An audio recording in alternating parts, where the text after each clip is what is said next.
लोगोना कोई मरुओइबा कोई गैटिस कोई डाइस इलेक्शन दिगदा बसिंग लोगना मक्ति अनबा मसिगी पंकेट इमा पंकेट फोर्स इलेक्शन रे बिले अदुगा मरुओइना सीपीएससी हौजिमक की ओइनदि मफम असिदा योबिया ट्रिक अदुबु ngaina pungsinadi sum thingsi hedo marabna कोई फॉर्मेसी हौजनबगी कोई अयाबदु दुनिया में बहुत तरीके से बिल पुरी होगी बहुत तरीके से अयाब लग्जरी नसी सी yang फरबा कोई हाउस विच कायनगी निपान बा फेब्रुवारी की तारीख तरातरेट हारिबा नुमित असिदा लाइक माइंडेड ग्रुप LMG मियामनसु याम हेना खंगीबा कोई फेसबुक पेज की मजिद एक्टिव ओइबा पेज अमा खगनी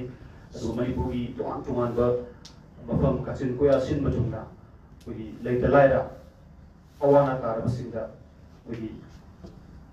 हनबनाइदना लेपलेदना मसी फावदा संक्षिलगा मतेंग पांगलदा लाई अदु हौजिन सिथरिबा कोई तमथिरबा kana कोई अवा होइरबा लान सिदसु मफम मफुदिंग सतना लान बुदों सादबा कयामा कोई LMG ना फेसबुक पेज ता मीडिया दा प्रिंट मीडिया पुनमक्ता कोई मतेंग पांगपगी मिया पुनमन खंगिरबनी अदुना हारिबा कोई LMG like minded group Manipur की मेंबर ओइतिबा की एडवाइजर एज वजु तारे की तमो कैट मजरबा के वहिंग बमना यंद्रे बम गोदाफोर निशिंग मना इंग्लिश मनी कुलुंदोय मना फुंबिरपा कोई मनासिना साहित्य सेवा समिति कक्सिंगना उतोल तबिरपनी हाइबा ममल यामलबा अवार्ड असिबु कोई कैट मजरबा याबा तमो के वहिंग बम माकी पुंसिगी बायोग्राफी पुंसिगी वारीगा मरिलेना इबिरपा आई अमसुंग कैंसर हाइबा लाइक असिदा इबिरपनी अना हानबा अवार्ड फंगिरपा यामबु LMG लाइक माइंडेड ग्रुप की मोसिजरगा मदुगी कैकुल बदुचरी अदुना हाइबा नुमित असिदा LMG मणिपुरना यामबा के वाहिबम की दबक्ता रिसेप्शन प्रोग्राम असि इमा के थोलसिदा सिनजबनी अदुना हौजिति उफम असिदा कोई हाइबा थोरमसी यामबु ऑनर तोहिबा अवार्डी यामबा के वाहिबम दा कुना नमजबा खरदम LMG मार्केटगी सिनजरी बसिदा सी तो नसीगी ले हमजरी पर थोरमसी हौजनबगी अयाबदु नांग हमजरोजरी अदुना हाइबा नसीगी थोरमसीदा आनबदा प्रेसिडेंट की फंबम लांगदा इलेक्शन बिगदबा कोई काय नजरबा ओजा वांगखेमसा समजाय LMG मणिपुर की चीफ एडवाइजर्स ओइदिबनी अदुगा कंगलिपाक की मैरा की चीफ एडिटर ओइबिदिबा की ओजा काय नजरबा ओजाना कोना मिसिंगदा मिसिंगदरी अदंगा कोई सीपीएस को बच्चा का तबीयत को लाभ तो मरना कोई केस ऑफ ऑनर को बच्चा के कोई यामना कोई सखंग बीबा नियाम की सेवा सोशल वर्कर नी कायरोप्रैक्टिक कोई ऑल्टरनेटिव मेडिसिन अपने सोशल वर्कर नियाम की कोई सरू पेपा संबा सिगितुपा सेबा यूथ की फिजिकल एनाटॉमी की असोबा मतमदा यामगी मफमदा सबलदी अदुमक माय पाकना लायबा ngam yambani adu loina na sathari bayang sidasu relief game कया कया सतना लान सिदा सोगला बसिंग अदुगा लेटलायबा असोब फंसिंगदा फ्री ऑफ कॉस्ट लुपा अमा थोबलौदना लाइंग बिदिबा यामनी डॉक्टर रोमेन चंदम नसिगी थोरमसिगी गेस्ट ऑफ ऑनर की उनांगा इलेक्शन बिदाबा यामबु लोलुकना तोसिंजरी मतंगा कोई अवार्डी यामबा के साइफमबगेको कोई सेमा सिकेसु पतांग सियो बिरेदना खोजगे कोई मसिगी थोरमसिगी असोबा मिथुंगे नोबिना बगिदा मक्ता डॉक्टर एल ओबी देवी एक्स उप अध्यक्ष इम्फाल वेस्ट जिला परिषद कुसु राइस कलेक्शन के बरोना सिंगरी अगचरी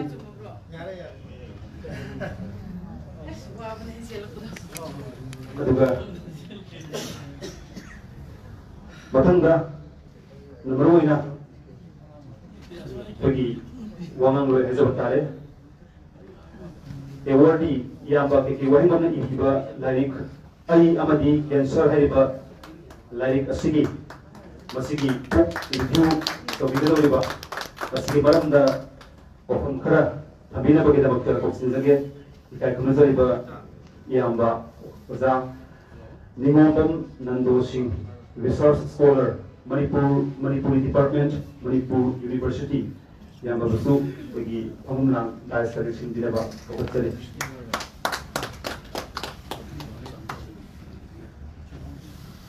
bagi kaknazarabi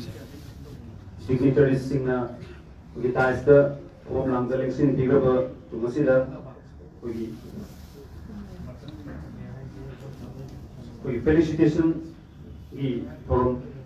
कोई तंका कमल अदुलो कर सके लहां बदा पर समझनी बा कोई felicitation to the dignitaries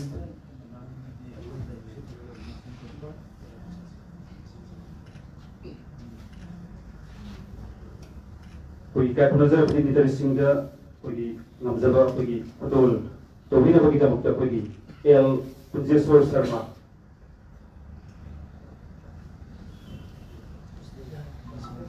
El Pujeswar Sharma, President LMZ, Ozana election director hariba bagi dignitaries singda felicitate tobina ba lorukna election jari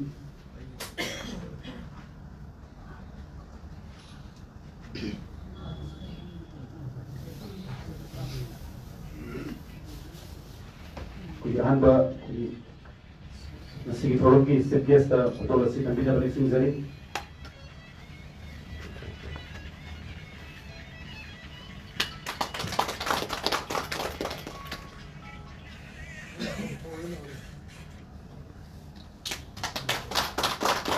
Sorry.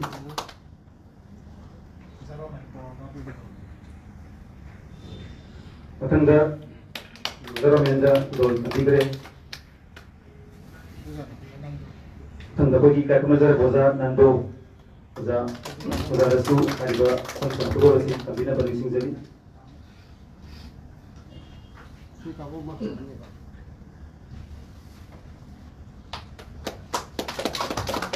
Masih pangkok sa diba reception program kung ikai kunuzar ba yendre bang gonador mixing mana lisingali kulum doigi awardee oibi ba ke wahing bang wo pagi formasida hojik dignitary singda pagi felicitation to probato masida mang thamjani ba pagi maya squat pagi tanjad rojage pagi lighting of inaugural lamp candle mera squat piduna or masi hotopina bagi tamakta nasi sikes oibi ba pagi se mana mera sabina ba matang sina pagi sibri basi katu pagi soli mafamda kacha bagi takata rojage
Baira sobat pergi forum asi pangthokraba loikraba tumasida sinjariba masigi like minded group LMG Manipur na sinjariba felicitation program asigi we welcome address iworol bina bagidamagta like minded group publicity secretary oibiniba iyamba Rakesh Nawebna warol kradung bina bagidamagta nolopna ko sinjari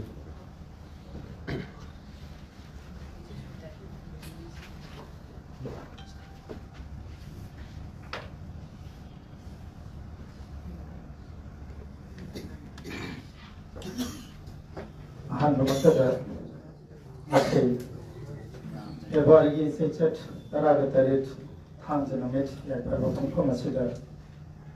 like-minded group LMG Manipur head office Lamding Thobal district Manipur sinjari ber jenderal wadado ningsing mana ningsing ani pun gombai bangiraga kaikuna jari ber group asigi advisory board member masuk biri ber All India Radio Infal ke Hangi announcer that is a leader Eliamba Wahingam Taram Opatharam City. Atoi Mithumangi from Landalangs in Biribi, Fidel Kaikunajaribi, ex Upadexia, Infal West Zilla Parishad, Ningman Angacharavada, Dr. M. Bobby Devi, Kaikunabucher. Amadi Harautarama Ocher. Matanga Kaikunajariba. Chief Advisor, like-minded group, LMG Manipur, Ningwan Angacharavada, Pamu, One Kemsa Samsa, Rautaram Ocheri, Ikaikuna Ocheri. Akanava Mitungi, Pampam Langalang Sinbiriva, Perdon and Ikaikuna Zeriva, social worker, Ikaikuna Zeriva, Yumaruf, Dr. Roman Chanto, Taram Ocheri, Amadi, Ikaikuna Ocheri. Loinana, I Amadi cancer handling Tonba, Narigasiki Maram. Nainabigadoriba, Wafonka, Pundubigadoriba, Kevin, Kakumajariba, Manipuri Department, and University, it is a scholar, Kakumajariba, Ningabam Landoshin, Asiki, Omaro, and Simbiba,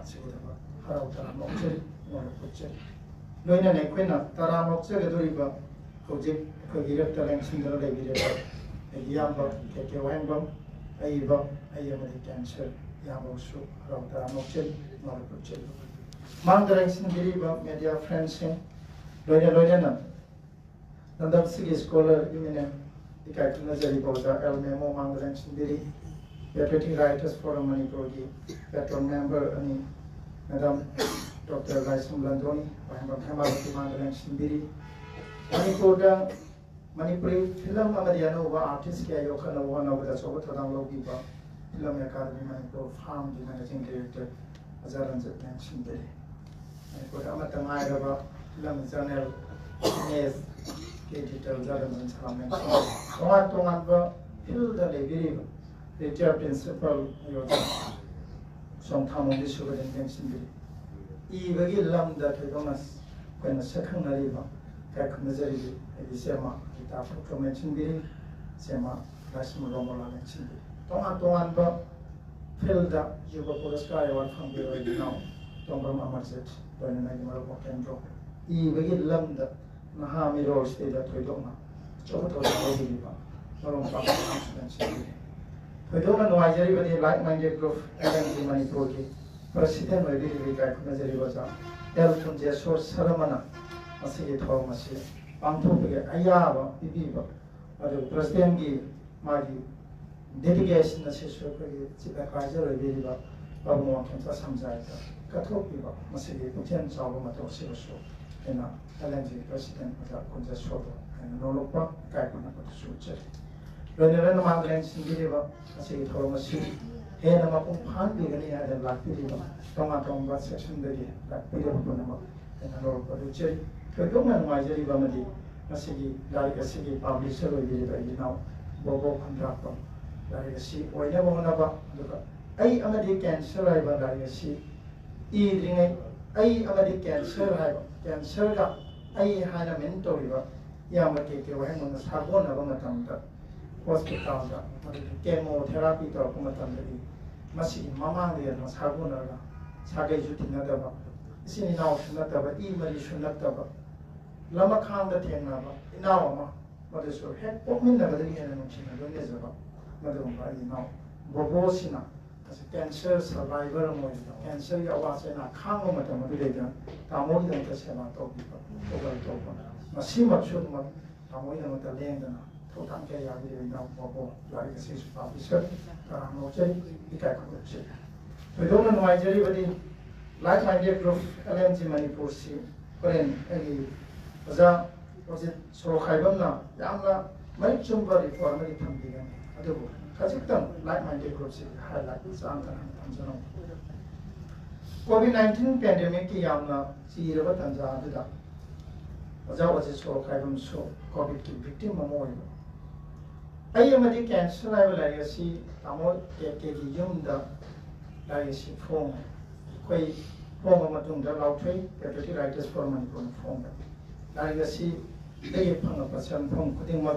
cancer patient thing da ma koi di acha tha thing koi pija da ni ha ni kan lau thok se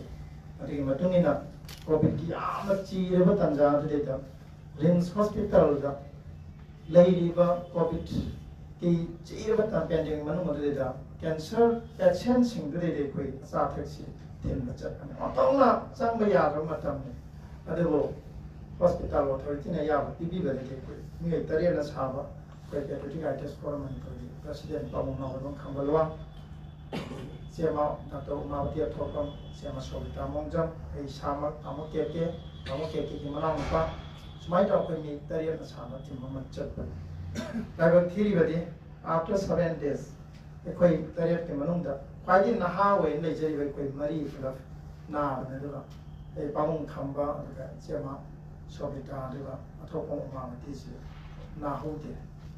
semai tao đó na yam na có mà tầm chỉ được tận giá thôi đấy ta quay si covid kia đó lấy đấy tao cái số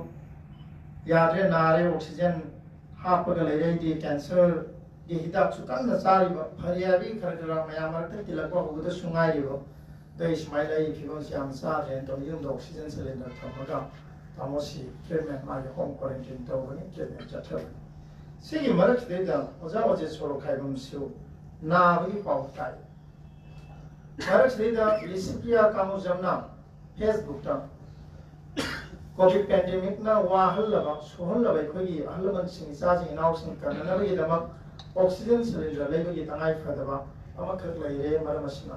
lepa myam mateng pang yu ha ba Facebook post ma tor pasita ojaw che che na kudak ta phone to bi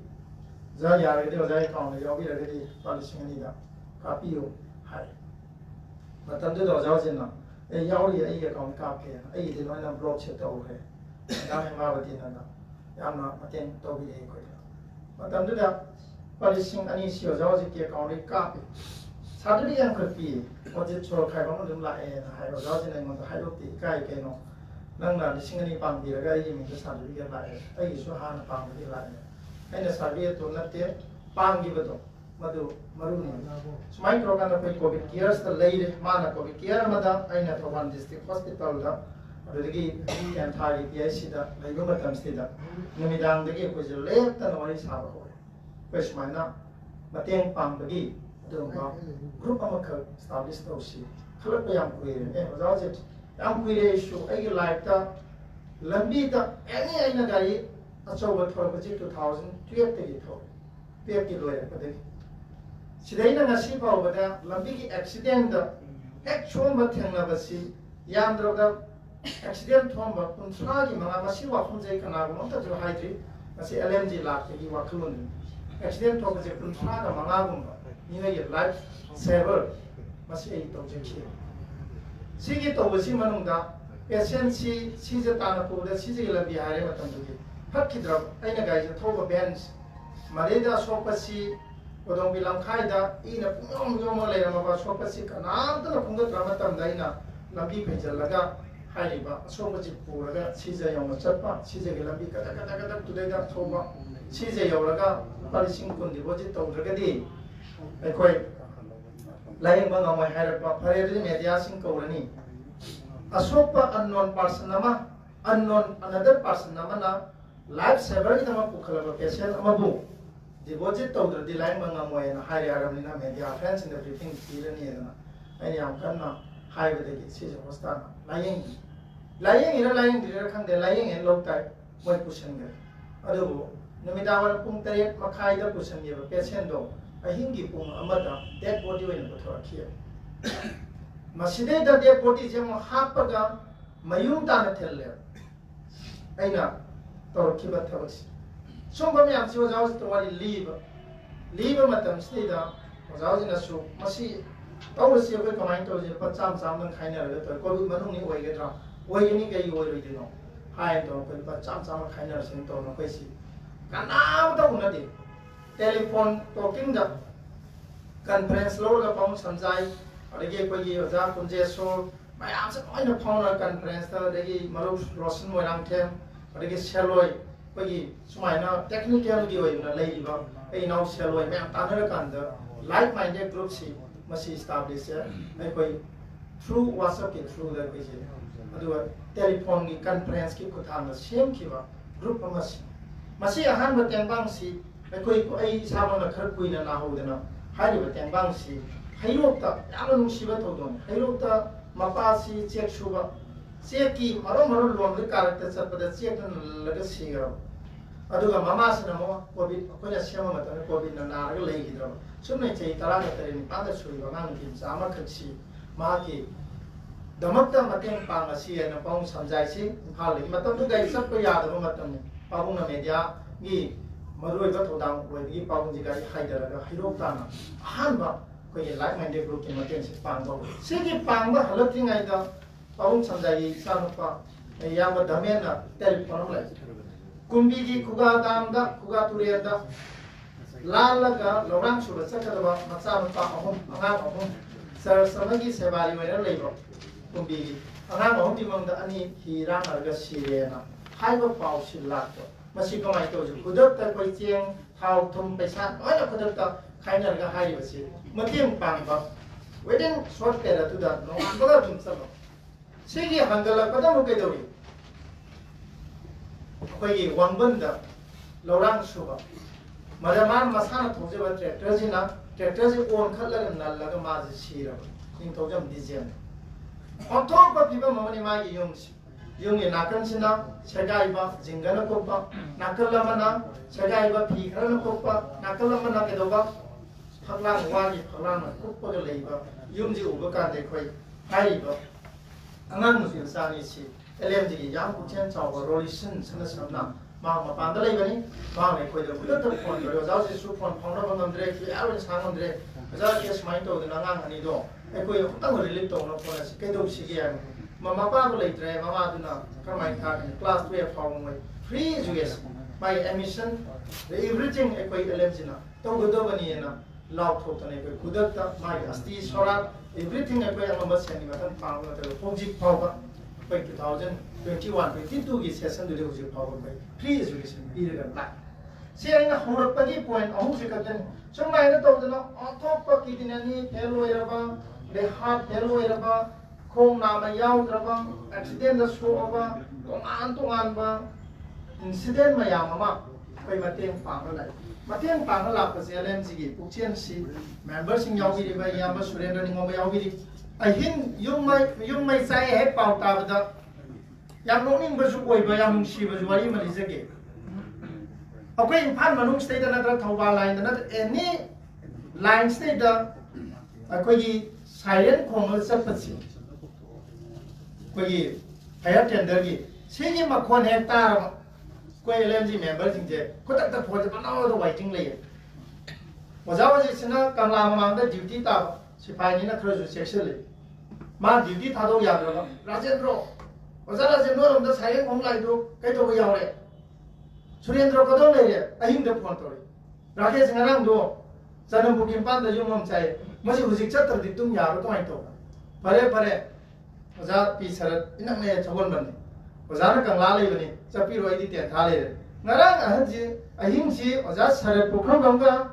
ओजा ओजिक चलगा जनम बुकिन पान गी युमै चापि की condition मदुगी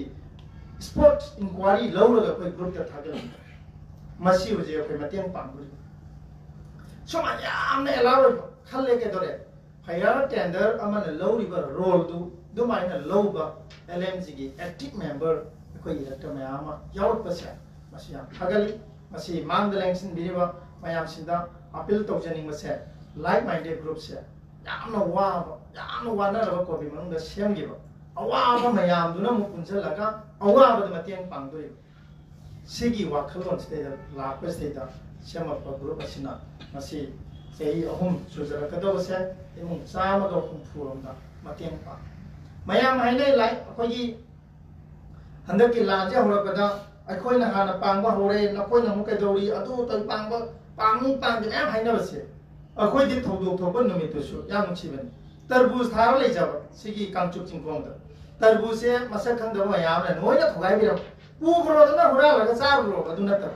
तरबूजे लबुक नोय याम हाइरगने ngakchang ngang तरबूज yang ngang मैमजे कोइगी लबुक सोंदों बे मसिदि थोरमजे कनोजे मतेंग पांगदि या खुदक्ता ओजाओजे याम सुरेंद्रो टीमम चक्रे अइना प्रेस को के फंक्शन लेहोदना फरे अदुदि नुंथिंगी प्रोग्राम न कैसले थौदोक मे होंगी थौदोक थोप नुमितसे सिगी वारिनिको अयुक्तना तरबूज की टीमम पांग चक्र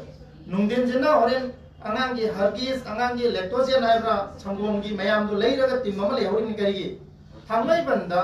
मपुरोइबना नुपी मा हालेदना तौखिबन केस सम लेबनि थोखोंदगी मागी सही अमगा था मंगा खतंगाइबा अंगा को दोंबा मदुगी निंथौखोंदा मतेंग पांग चटपा निंथौखोंदा मतेंग पांग चटपा सिदा हौजिकी हाइबा चुचामपुर की मयाम मई थारकपा लान हरपसे हौरे अखोइना निंथौखोंग लेरिङाइदा मरेदि खोइ थौगलागा पामो के मनु पांग खरगी द खोइ युमदा संजरमे चा नुंथादा थोलदा सेमा सोबिता मोंजम नंबर स्किचे को एडवाइजरी बोर्ड मेंबर नि LMG की एनी मार्के में सत्पदय कोई मेंबर और एडवाइजरी बोर्ड मेंबर और एक्टिव मेंबर और एग्जीक्यूटिव मेंबर लेबदी कोई पाउ पिना भी सनदी लेदना कोई सेमादे होबो नमौद्रे कोई हाइगले ngaktam una senai kanda e dudi mayam lakudi sabora do ai lejaragena namon bazar ngai ga lei ngai ta haiba me hong incident se koi na namon bazar koi phamma do koi nyam thengna haiba means thौदोक थोकन नुमित अदु फावबा कोई मतेंग पांग चले खुदक्ता कोई वारे लौरे नमन बजार हाइबा थौदोक सि सोइदना अचुबा लान अम ओइगनी मरमसने कोइ ngसिमक नोटिस थोगा कोइ मया मतेंग पांग नोटिस इरी बोरा चाचा नोटिस इरिङाइदा कोइ नेट नोइमक शटडाउन तोगिदना नोटिस से थोकुम हो खुदक्ता टेलीफोन टॉकिंग दा पाउ फाउनरे मया मथंग मणिपुरी वांगदा लेगिबा कोर्टबा मया पाउ फाउनर कांदे कोइसि around 60-70,000 की कोई रिलीफ मटेरियल सिंह अहान की सागरन मरी किडनी फेल होइरबा अंगाम सिंह की मतेंग पांगना बाइना थमजबा लिसिंग कुन था दुसु कोई अहान की रिलीफ मटेरियल है कोई लई रिलीफ मटेरियल जेथोके जे मोइराम दे तांग तब तक हो मे तांग तब तक मसी जो मु हाइबा रिलीफ सिंह जे मयामना तौनदि पोना नेल कतर मोजा नुपा सिंह जे मोजा प्रेम यावम बोंदी कोइना जेलपस नुपी सिंह की फदी अरगी समचे मिंगसेन हाइदि चाबा खत यादब नोम हेक हाउबदि सिन्नगदबा मेटेरियल म्याम से होरगा मयाम कोइ मतेंग पांबा होरकसना यामद्रबदा 7 to 8 लाख मुकी बजेट ती दके लाम मनु सेदा लाइ माइंडेड ग्रुप ना कोइ मतेंग पांबा नमस मसी याम साउथोक चनिंगाइ आई नाउ अजे सोलेंसन बिरे सिंगमे 360 की लाइ माइंडेड ग्रुप की मीडिया पार्टनरशिप की एग्जीक्यूटिव ने अप्रूव तोबसी अंगले पाकी मैरा अदुगा सिंगमे 360 अदुगा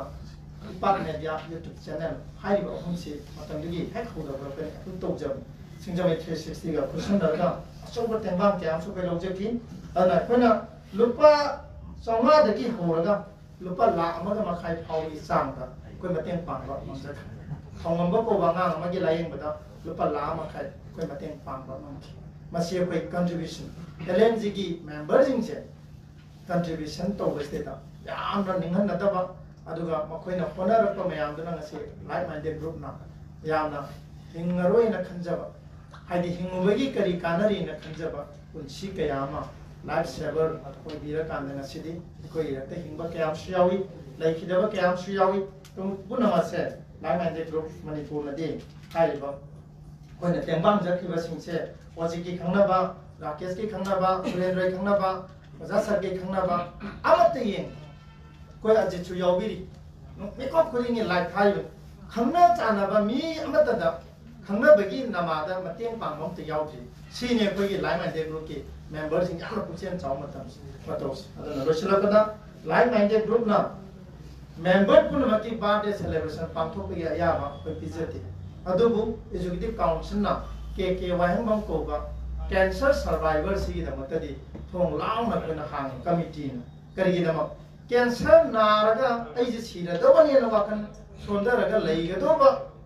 लैरिबा मियां मरतदी हेंदोगा मियां के थबक तौनी मियां के मरत चेन चोंगनी ना थोरपा के वाहंग बंगी दम कोइना खबा खुरो दे मम से के मागी थोरम कोइना तो अंको देबे मरम कई अदना कोइना वाले लोजे मागी बर्थडे से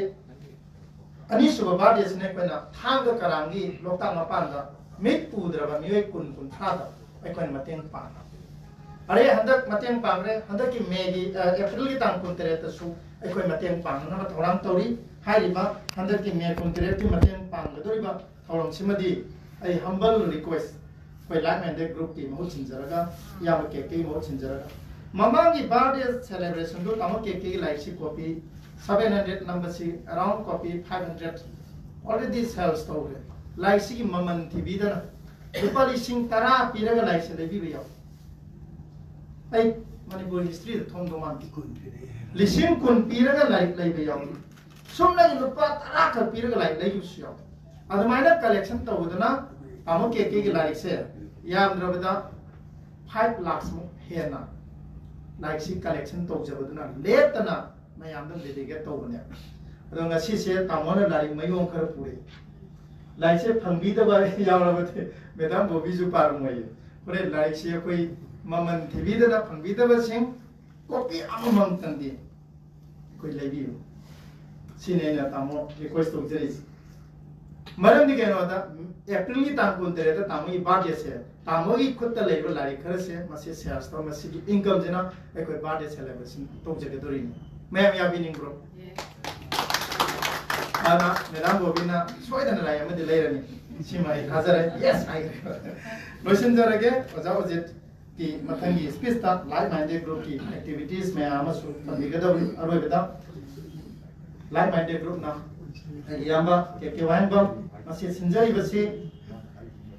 आसांबा पुंसी खोंचरमा लापंगमबी खो याम्बा गिनमते खोम्याम लेपी से शुदो कोई ओजरी मतम सांग ओहेनबियो तामोना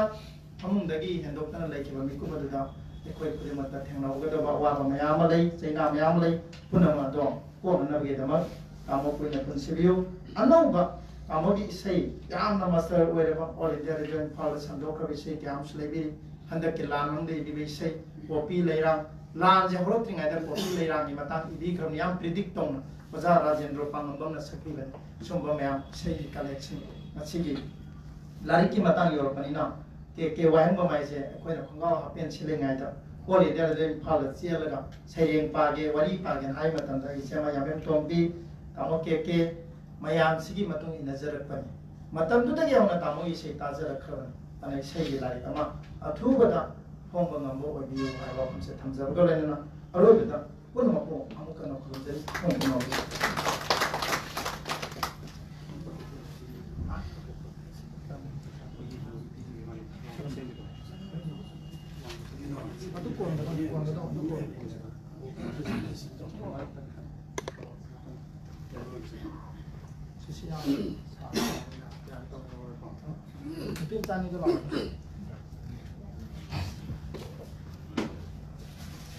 Yamba, yes, now like my guest group की publicity secretary ना कोई सिंसिजरी पर felicitation program कोई awardee के वही बम कोई यंत्रम बम वाला award निश्चित बना है तो सी हंड्रेड की कमान सही की सिंगारी को नंबर के भी पर बना ये जो ना सी reception program approach से बना juga yamba ke wenbam barat das ko yamba pakes nawem na yamba barit sumbo fon ya mazu tam digre ko ilai ko ki baki aye basong cancer hai ba maki biography hai ba tare maki asi hogi ko famong biata ro ba लोरगद्रा है खलुबा बिको की अमुक नहुना ना वो Pollock पदगी वहाँ की मधुकी ठेंगरप अवाबा अनामयाम मधुकी बरमदा इबा सैथाबा like अदुगुम्बा लाइकनि याम फजबा मधुमकना Hariba मनासी question विरपनि कोई ये मियाम रसने खमीरंगने कोई ऑल इंडिया रेडियो फालदा हानगी फॉर्मर अनाउंसर ने ममिंग लेकिबा याम की खुजेल तबु तागदबगी कोराना लिसनर क्यामा नाइनेकिबनि फिल्म की सनाइरा विषय क्यामा इग्रे ओपी लेरा मुझे पंडिकी बगसु बेस्ट डिलिशियस कोई मणिपुर फिल्म फेस्टिवल दसु मागी हारिबा इसे इसे ओपी इसे बेस्ट डिलिशियस मना फुंबिकी बनि अदुना मखाताना यामना फजबा कोई साहित्य की लंचिदा मखाताबा खोंगथांग क्यामा लाखिगन है थाजबसु थुंजरी मथंग कोई कीनोट एड्रेस से पीवी दबगी दमकता कोई सेक्रेटरी ओबिबा लाइफ मंडेट ग्रुप की सेक्रेटरी कोई ओजा ओजित सोरो खमजगी तेता को ओवरऑल अभी दबगी सिंजे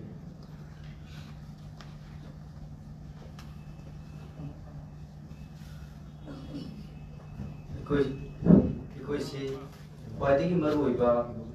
कोई प्रोग्राम अमा कोई याहोद्रे मसी सप्लीमेंट आई सेक्रेटरी की माइकेदगी कुचगे इमा लेबा किदमता सेनी खंगना खंगना लानफमदा चली नुसिरबा मसा नुसिरबा लोइनबी नुसिरबा बरम पिजा गया थादोगा लानफमदा चटगा लेगिद्रबा अथोब कया अदुगा अथोबी कया मयाम सिगी मफमदा इकाई कुंबा कुंनबा उद्बविना मसीगी फंक्शन असिगा महिलिनना अचिनबा कया कई थुन लापिबा मयाम पुनमना मिनिट अमखकी अवाबा खुंदोगी मसिमतन हपचंदबा यादबा अदुगा थबक मोय मरमना मिनिट अमखतन मयाम पुन्ना मिलरगा मई हौजरगे हरगा यारे हदना हाइबोबा सिना मयाम मिट पुसनबिनबा नोरुचरी हौरसी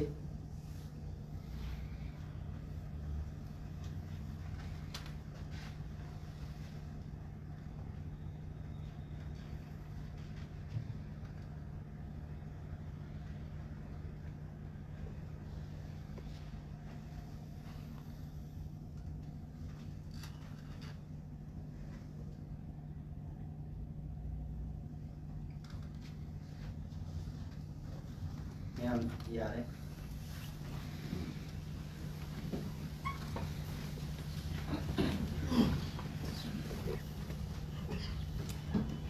ngasiगी yamna maru boiraba function haje batare adu hojik oriba lamdam masigi sarang naba amasung mikap mirau kul marak asida kari ki function pangthuk libano haidana ayeng basingna कोई मई 360 की लाइफ की मेरी बसिना खनबीरमनी function असे कोई ममांग दसु पांथोचके तौबदा हारिबन नुमित अदु चथरिबा लेपना इद्रब लाल असिदा याम सिबन नुमित अमसु ओइखिबा बाजार थोंलोन खिबा दुना अखोइना सुम ओइरकु याई खंदुना अखोइना पोस्टपोन तौसकी अदुबु हारिबा लाल असे लेप खंबा कौबदी नाइदबनिना अदु खसिदं पाथरकबा हाइबा तंजासिदे कोई तौजबनी मरम अदुना यिंबिरिबा मयाम पुनमना खाय फंक्शनसी करिदमक तौरिबुना हाइबा तारगदी एखोइगी लाइक मादे ग्रुप की मेंबर एजुकेटिव अगर कोई एडवाइजर मेंबर कोई बीवा एडवाइजरी बोर्ड मेंबर कोई ओजा के वाइम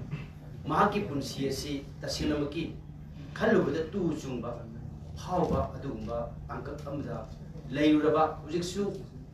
तसिंगना नॉर्मल पर्सन अमगुना चटपो ngamda अदुगु मिस अम होय आई अमसु कैंसर हाइबा लाइक असि आइना हौजि फबसु आई ओजागी लाइक से आई मकुम सुमाइना ऑप्शन बदगी येंग्रे मरमदी पीरिबा पिक्चर अनि से अदुगी मतिक अमसि उबदा इसादा अदुम तुसुंगम फाव अदु वारी से अदुम अखोय सुम लोइना तिने बि चौराखम जुखन अदुना असीबगी लंगदाइदा लेयुरबा मियोय अमना अदुसु लेना हाइबसि हाना हुजि खदा चुम हाइनबगी वाली कैंसर गाना हानदी अखोइना खंगबदा हाइनबिदो हाइनि कैंसर से अदुबु ꯀꯦꯟꯁꯔ ꯍꯧꯖꯤꯛ ꯅꯥꯗꯨꯅ ꯂꯩꯔꯤꯕ ꯃꯤꯑꯣꯏꯁꯤꯡꯗ ꯍꯥꯏꯔꯤꯕ ꯂꯥꯏꯔꯤꯛ ꯑꯁꯤꯅ ꯃꯦꯁꯦꯖ ꯑꯃ ꯄꯤꯔꯒ ꯄꯨꯛꯅꯤꯡ ꯊꯧꯅꯥ ꯂꯩꯒꯗꯕꯅꯤ ꯍꯥꯏꯕꯅꯆꯤꯡꯕꯁꯤ ꯑꯣꯖꯥꯁꯤꯅ ꯑꯦꯛꯖꯥꯝꯄꯜ ꯑꯣꯏꯅ ꯂꯩꯔꯒ ꯑꯩꯈꯣꯏꯒꯤ ꯃꯁꯥꯗ ꯊꯦꯡꯅꯖꯈꯤꯕ ꯑꯗꯨꯒꯨꯝꯕ ꯑꯩꯈꯣꯏꯒꯤ ꯃꯥꯒꯤ ꯄꯨꯟꯁꯤꯒꯤ ꯋꯥꯔꯤ ꯑꯁꯦ ꯏꯊꯣꯛꯄ ꯂꯥꯏꯔꯤꯛ ꯑꯁꯤꯗ ꯃꯅꯥꯁꯦ ꯐꯪꯉꯛꯄꯁꯦ ꯑꯩꯗꯤ ꯃꯅꯥꯁꯦ ꯑꯩ ꯀꯅꯥꯝꯇꯗ ꯍꯥꯏꯗꯣꯛꯇꯕꯤꯗ ꯁꯨꯝꯕ ꯃꯅꯤꯄꯨꯔꯒꯤ ꯃꯆꯥ ꯃꯁꯨꯗꯤ ꯑꯩ ꯀꯌꯥ ꯍꯣꯞ ꯇꯧꯗꯦ ꯑꯗꯨꯕꯨ ꯑꯩꯅ ꯑꯣꯖꯥꯗꯁꯨ ꯍꯥꯏꯖꯩ ꯑꯣꯖꯥ ꯃꯁꯤ ꯑꯃꯨꯛꯇ ꯏꯪꯂꯤꯁꯇ ꯍꯟꯗꯣꯛꯁꯤ ꯑꯩꯈꯣꯏꯁꯨ LMGꯒꯤ ꯃꯦꯝꯕꯔ ꯑꯃ ꯑꯦꯛꯖꯤꯀ꯭ꯌꯨꯇꯤꯚ ꯃꯦꯝꯕꯔ ꯑꯃ ꯇ꯭ꯔꯥꯟꯁꯂꯦꯇꯔ ꯑꯃ ꯂꯩ ꯑꯃꯨꯛꯇ ꯇꯧꯍꯟꯁꯦꯅ ꯌꯥꯝ ꯀꯟꯅ ꯍꯥꯏꯕ ꯃꯔꯝ ꯑꯗꯨꯅ ꯃꯁꯤ ꯏꯪꯂꯤꯁꯇꯁꯨ ꯑꯩꯈꯣꯏꯒꯤ ꯃꯩꯇꯩ ꯃꯌꯦꯛꯇꯁꯨ ꯑꯩꯈꯣꯏ ꯌꯥꯎꯕ ꯃꯥꯜꯂꯦ ꯍꯟꯗꯛꯀꯤꯁꯦ ꯑꯗꯨꯅ ꯏꯪꯂꯤꯁꯇ ꯇ꯭ꯔꯥꯟꯁꯂꯦꯠ ꯇꯧꯕ ꯇꯥꯔꯒꯗꯤ ꯌꯥꯝꯅ ꯑꯆꯧꯕ ꯃꯅꯥ ꯑꯣꯏꯒꯅꯤ ꯍꯥꯏꯕꯒꯤ ꯊꯥꯖꯕꯁꯨ ꯂꯩꯈꯤ ꯂꯣꯏꯅꯅ ꯃꯁꯤꯒꯤ ꯐꯪꯁꯟ ꯑꯁꯤꯗ ꯃꯌꯥꯏ ꯇꯥꯡꯃꯟꯗ ꯂꯦꯡꯁꯤꯟꯕꯤꯔꯤꯕ ꯄꯨꯝꯅꯃꯛ ꯁꯨꯞꯆꯟꯅ ꯑꯃꯁꯨꯡ ꯑꯆꯤꯟꯕ ꯀꯌꯥ ꯀꯥꯏꯊꯣꯛꯄꯤꯗꯨꯅ ꯃꯇꯝ ꯆꯥꯅ ꯂꯥꯛꯄꯤꯔꯤꯕ ꯏꯟꯚꯥꯏꯇꯤꯁ ꯃꯌꯥꯝꯁꯤꯡ ꯂꯣꯏꯅꯅ ꯄ꯭ꯔꯤꯟꯠ ꯑꯃꯁꯨꯡ ꯏꯂꯦꯛꯇ꯭ꯔꯣꯅꯤꯛꯁ ꯃꯤꯗꯤꯌꯥꯒꯤ ꯄꯨꯝꯅꯃꯛ ꯏꯀꯥꯏ ꯈꯨꯝꯅꯖꯔꯤ ngasi wahau ko si tasinamaki yamna puning nusiba adugumba wahau ko amani haina khali maramdi kari nuaraga dan marata aikoina chumba tawnugi wakan horpuse ngasi tamai padan tawduba yadani maramdi kari nuaraga aikoi gi marakta ngarang maktada aikoi cancer na ba koi member gi mama yaure ko sure de ningo mana mate akoi kinta lawje asunda tata hospital me ada unta book to ya ba koi leiraga dina group ta thagal ka koi surendro gi masini pam na mate pangpi ya dina koi khurai di amane ngo phone to ki mai to hujur su cancer na mi kaya mam leiba masigi marga sida asumba cancer gi matang da masana thingna jaba do masana hujur ji cancer na do hingi mi oi ama gi masana ijibal lai am de wari pangbagi sum puning thawal pam to se tangai phatawni khalaga tawjabani maramaduna unsida tasena maki mun khaluragadi ekoi miyobasi ekoi nomadi sigidam ngakani miyogi punsi thamna thakta yawbul laijagum marai bu thiriba kayadi ngarangsu khongjonggi khib ekoi puna parasi memorial leiba adugi statue khiliba chingkhong adugi tholpage du mapam chale ngasi maksu masagi tractor na nalaga ngasi maksu wangoi disi ngarang maksu akoi ngarang gi ayu angan badana sanam prima panda ekoi maina sa do mang masaji ju yang sa ba adu hujik ICU da sumba ekoi gi tujung nge oba aduga yamna khudung thiba taraklaba matam ase masida aikoina hinglingi matamda hingminasi mateng pangladuna maramdi mi amana taliba sensing asi masana kaidongda sijinabaga sikiba kanam bu yawdi taliba sen mem se masagi miyamgi adumaina leibani masana dum akogi natural law da leiba masida koina khar advance hoisi maramdi kinarga enemy yawdaba service haiba targadi masini kanawuna di koi social koi worker social worker gana koi hairaga adagi di vote ka di social worker ayo mingje no ho pandaba adugum du nati ko haibado mara chim ser ogera prime ser ogera magi yes legene ba humanity service tawriba group achi masdi yekna ba yawtre akoi mun ngai base leira mo jo khali maramdi akoi gi yekna ba leiti maramdi faidi wa ba tola taraba singse akoi na ngamjaba mating pangna gi matam chupada akoi adum social media se masi pai sinna le maramaduna akoi himinasi loinana akoi sibda kari bu buni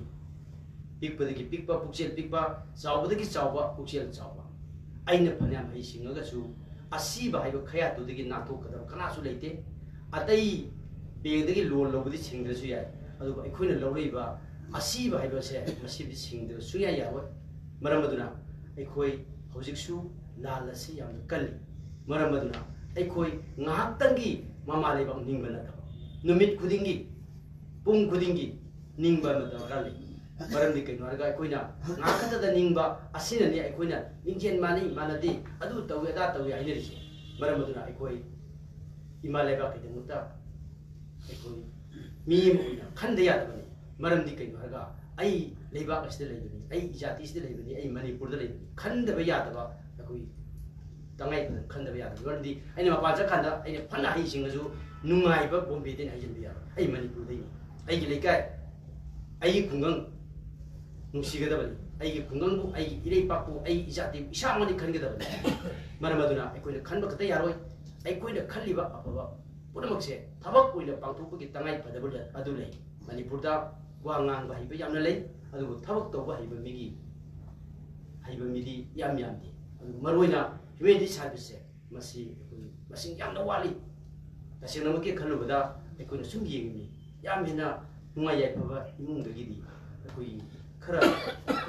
चाबु चादबु लेबा मिसिगिने पुकेन चाबुगी मोंग ममाले बाक सुमोइने हेना निंगबदुं तो मरमदि सिरिबा मयामसे अकोइन चचरुबदा लाइरबा ngata oiro lairaba ngata maira pai siri charuri hongna bu hapchen ngamdaba adum oiba maramaduna ekoi ina khongera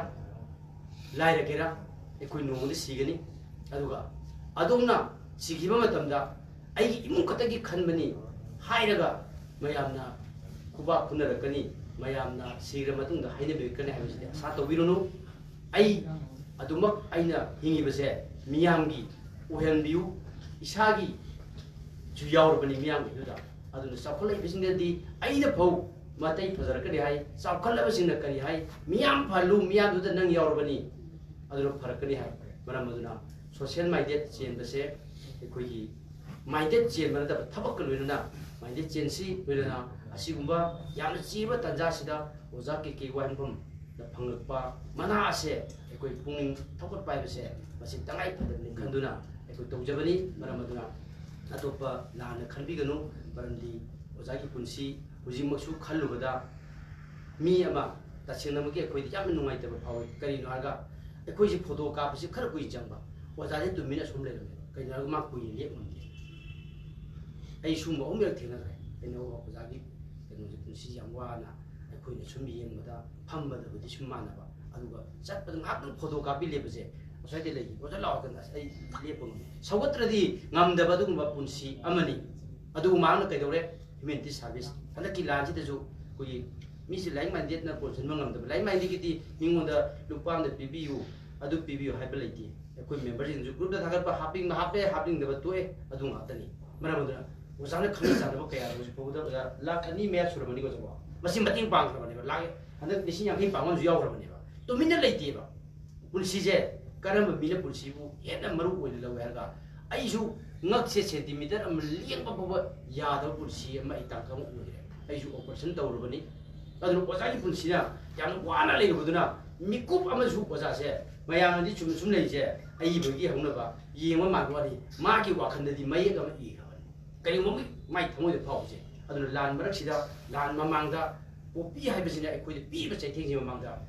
hakoini iraga madugi sei di mayam minima dai ba ona bo hona ba sangi ba matam madugi hadaki lan ki so ku ka ma khong bani ami matu sangi ba matam je yamna wa ba aduna asigumba yamna marui ba function amani khan ga tawjabani yam hin lan si de koi harau bani nimai bani khalaga tawjabana te maram aduna ngan siba mayam da so bi yaw sunga pigani hai ba ko tamjaba nuna yam di bijai jawjeri bumna ba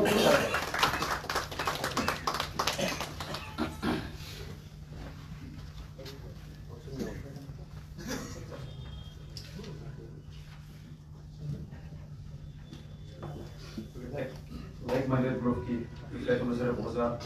opposite soro kaibam na sigi ki no address sigi one duga like-minded group ki satari ba si boza maten pangari ba ke ama ni amda ogam dikre position number 1 ba mama adi sigi maru silli ba reception program kui Saitya Seva Samiti Kapina Ibirapa Yendrembam Wada Rolling Singmana Pangbiraba Yang Bakeke Wahembam Hosiki by felicitation of the Baki Kaiko the Baki Kudo Tamsi Pamadu Mafatsage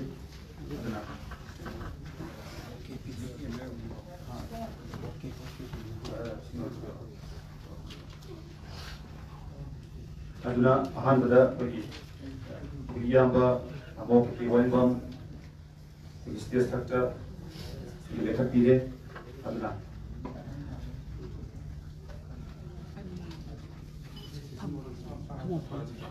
ꯍꯥꯏꯔꯤꯕ ꯑꯁꯤꯒꯤ ꯑꯩꯈꯣꯏꯅ ꯊꯝꯖꯔꯤꯕ ꯑꯩꯈꯣꯏꯒꯤ ꯑꯦꯋꯥꯔꯗꯤ ꯀꯦ ꯋꯥꯍꯦꯡꯕꯝꯅ ꯑꯩꯈꯣꯏ stage ꯈꯛꯇ ꯂꯩꯈ꯭ꯔꯕ ꯃꯁꯤꯗ ꯍꯥꯏꯔꯤꯕ ꯁꯥꯏꯇꯦꯁꯟꯒꯤ ꯋꯥꯔꯣꯜ ꯄꯤꯕꯤꯅꯕꯒꯤꯗꯃꯛꯇ ꯑꯩꯈꯣꯏ ꯏꯌꯥꯝꯕ ꯑꯩꯈꯣꯏ ꯄꯕ꯭ꯂꯤꯁꯤꯇꯤ ꯁꯦꯀ꯭ꯔꯦꯇꯔꯤ LMGꯒꯤ ꯔꯥꯀꯦꯁ ꯅꯥꯎꯔꯦꯝꯅ ꯑꯁꯤꯒꯤ ꯋꯥꯔꯣꯜꯁꯤ ꯄꯥꯕꯤꯒꯅꯤ.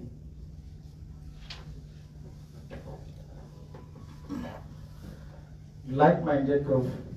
LMG, Manipur. Head office, London, Lewat Building, Tawang District, Manipur. Taram Observer. Section Taraga February, listening from Kamai. KK Wang, Aiba Masum, Yangi Tokalo. Adona Eva, Ai Amadi Cancer, Heinemann Ponba, Unshiwari Sida. Saita Seva Santi Katina. Yendrabam Vadadan and Simana, listening Kunkum, Pirakata, like-minded group Manipuna, Nasi. Adom Lapanda, Sakang says Izadana, Adombo, Owa Matasta, Ikai Kunaza Bagaloina, Harau Tarama Oxet. Adongi, Tongi Punsida, Mama Leda Arikia Dirapa, Mamba Wayasuno Hansu, Tom Jet. One Kansa Samsa, Chief Advisor, like-minded group, LMG, Manipur. What's it Cholo Kaiban, Secretary, like-minded group, LMG, Manipur. Rakesh Nawe, Publicity Secretary, like-minded group, LMG, Manipur.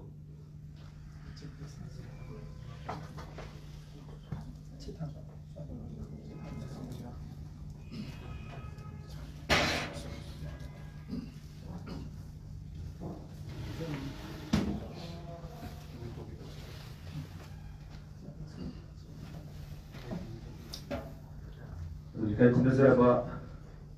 yang Rakesh Nauremna saitesangi warol atopikra tumasida masigi thora masigi patmu oidiba chief guest kai kunazaraba sema Dr. L Bobby Devi ex upajaksya Imphal West Jilla Parishad na masigi awardee da momento kusina bagi damakta narunan singzari.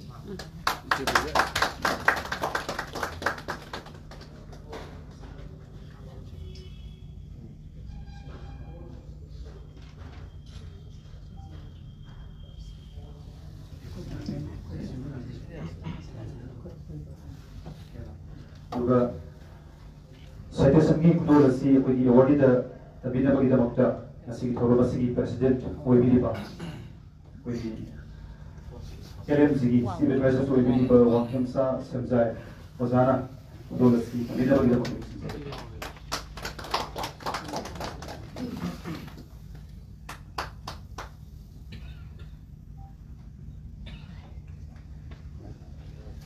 Tagat sari Oza.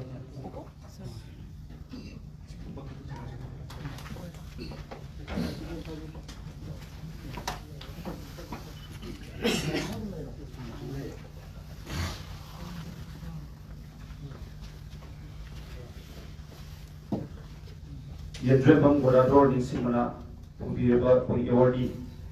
Ozaki Wayambamda, Kudol, Citizen, Amadi Momento, Masida, Masida, Dice election Biba, we dignitaries, CPS President, guest of honor Singda, we Wang Kosim, Nomibong, the proprietor, we Biba, Wang Kayapam, Johnson Na. Paket sing asi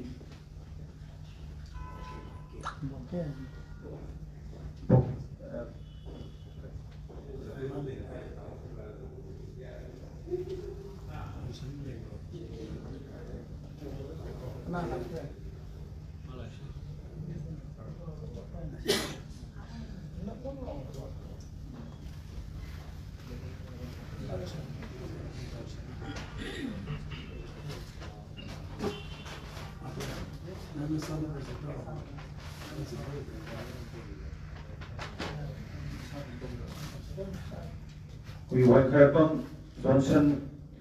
Zage Wang Kosim Nomibongi we proprietor Libani we paket sing asi we dignitaries Singda Bibina Bakdol Tamzek Tabina Bakdol Singzari Zumaki we Haiba Wang Kosim Asi Soro Masi Singzamai Singama Chapta Maki Soro Masi Laibani Shadiyana Ahamada we CPS Bibina Bakdol Singzari Matangda Presiden Dapur Tamina Bani Singapura Loyana Sipest Amadi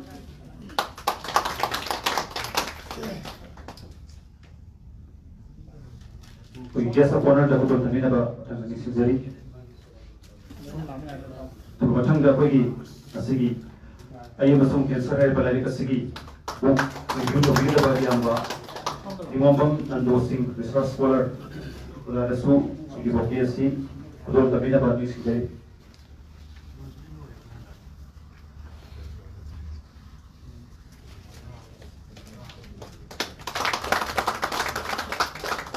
Rachari maka sasar pada nasigi reception ina tarang maksud ba bagi wardi bagi tamu ke waring bang mam idikiba ai amasung answer hai ba mak si warida yung ko pagalari nasigi lari kasida bagi mana setibi lakani aduna tamogi warol karam haina lari kasi I hera kalakiba aduga कर बोखलो तगी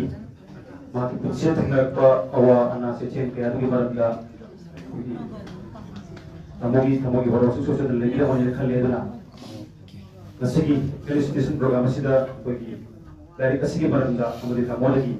वरोल थंबीना बगी दा मक्ता नुलुना निसिसे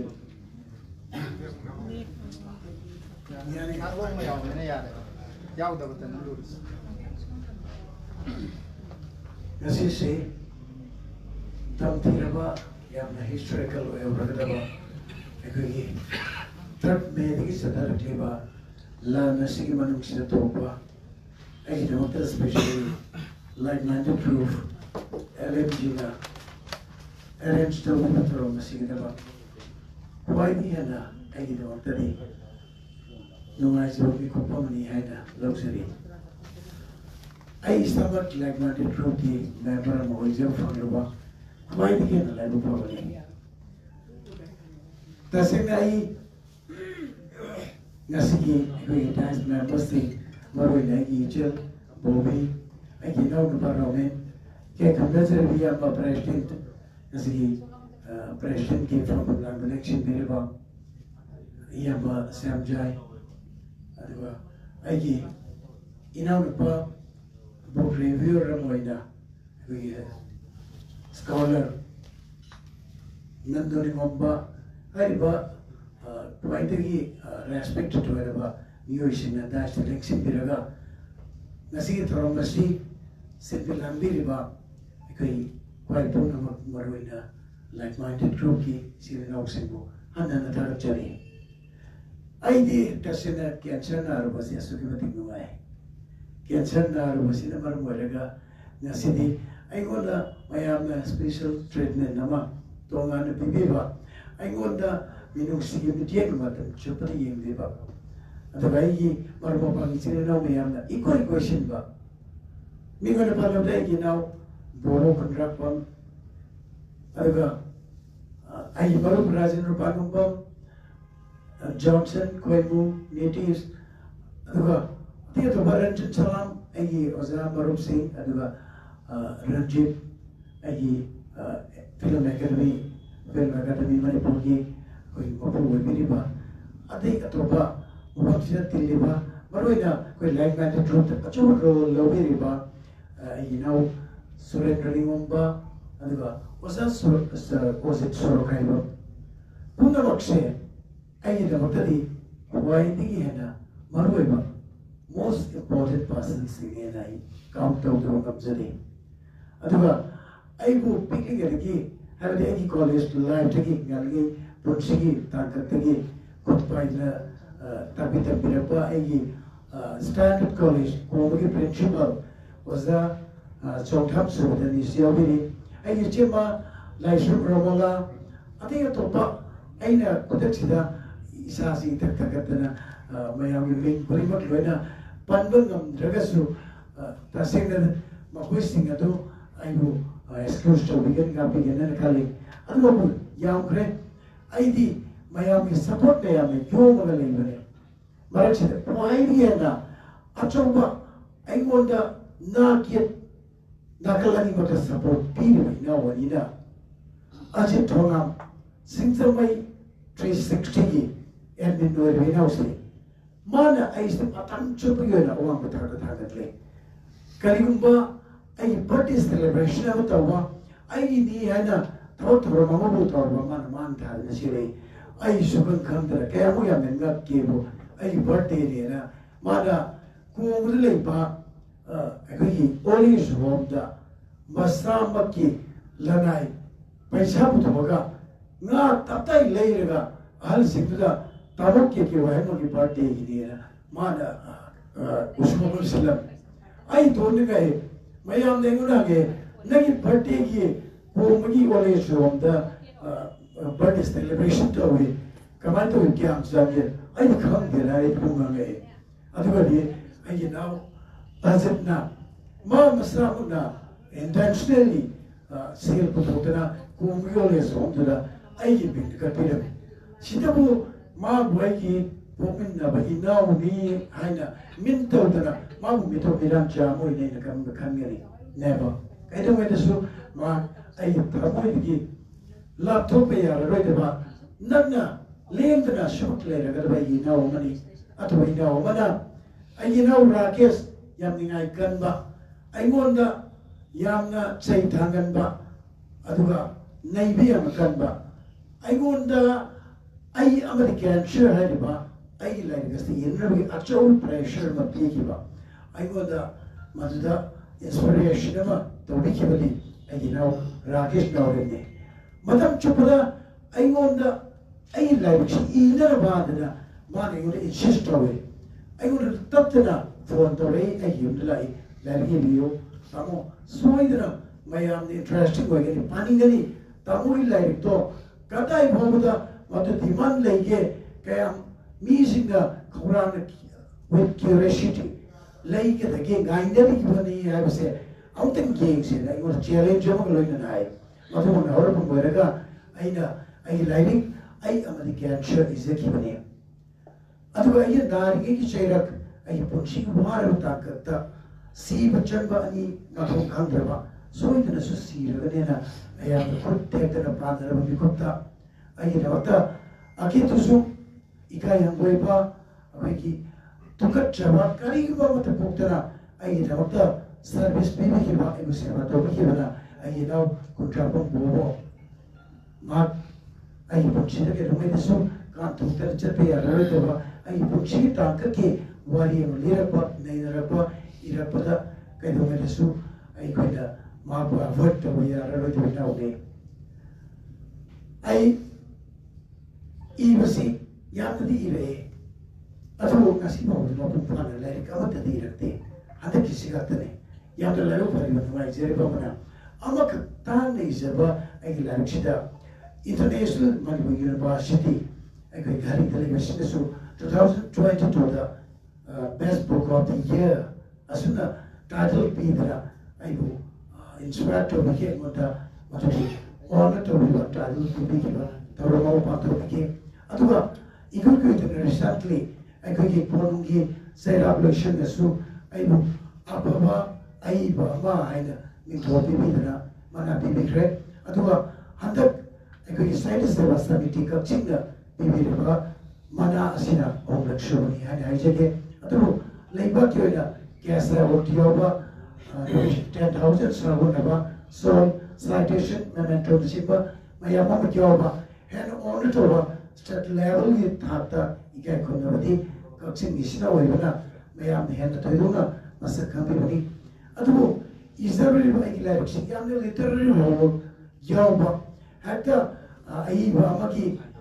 thaba yamna hai simba koi talented one ama ki ko bi de tinate simply ai thamoi ka ai pungin do wakal da bhoropa kara du khat isaraga madu yamdala thumche wakhatani adu apa ba direction ne ne bi kana bu basina pen bi kidara ai de isaro kara du da madu ki faith madu ki tawsha loina ai gona bana se pe bi rapani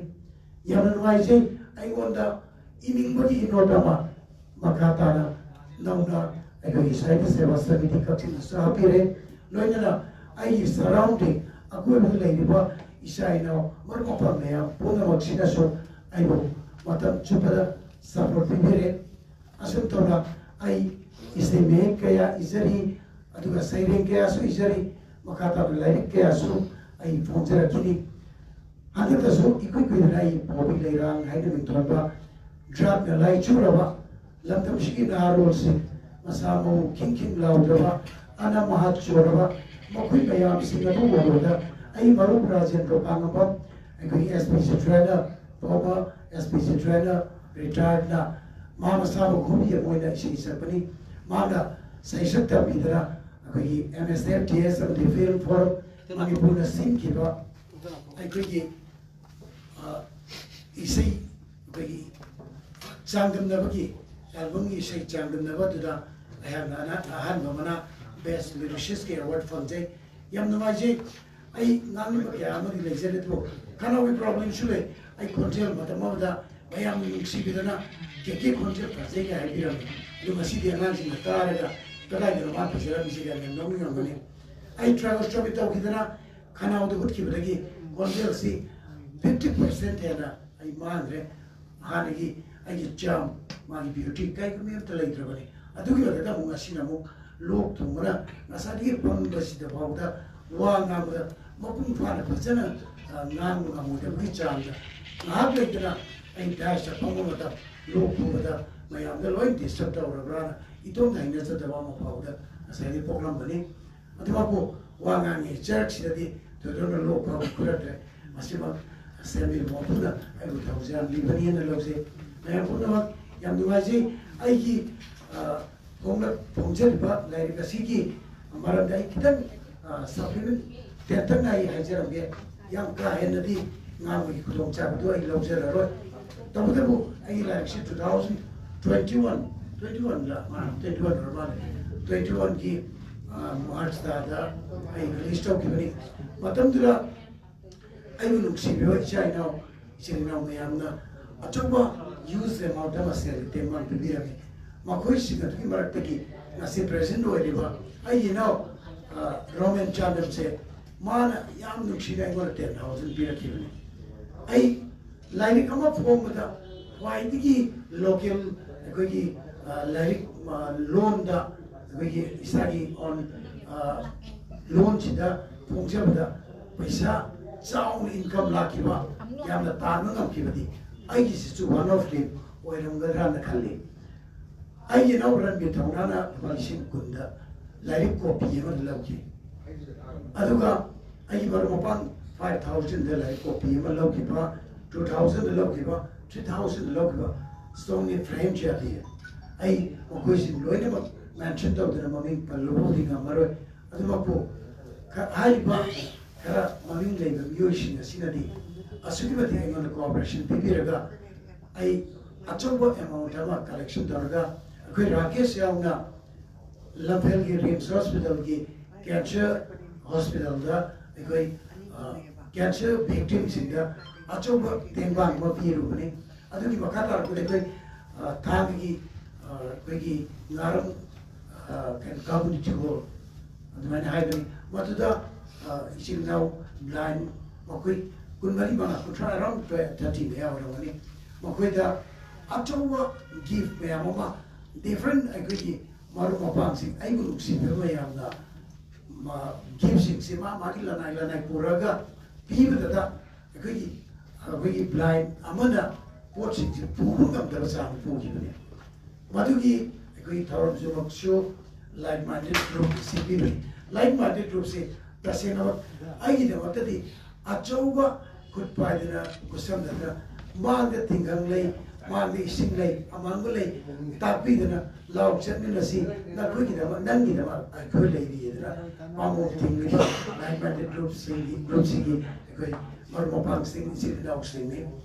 aduga, makata tu su 2023 ki, kau lagi birthday dah, lupa itu satu na, blind family mak ibu kepada, hubna, loina mak mangitang mak. Ayam nak apa ibu ngamani, si mari tang dia hari lain tu waktu ibu muda, kau chat laga, like minded group dah, kau tahu ada ka, aduga, senjata 360 na. अचौबा cooperation वा पीबीरगा कोई live cooperation चिंबा तौबीदना अचौबा मयामदा कनो तौखिबा यो सक्तापा नुंगाइबा यामना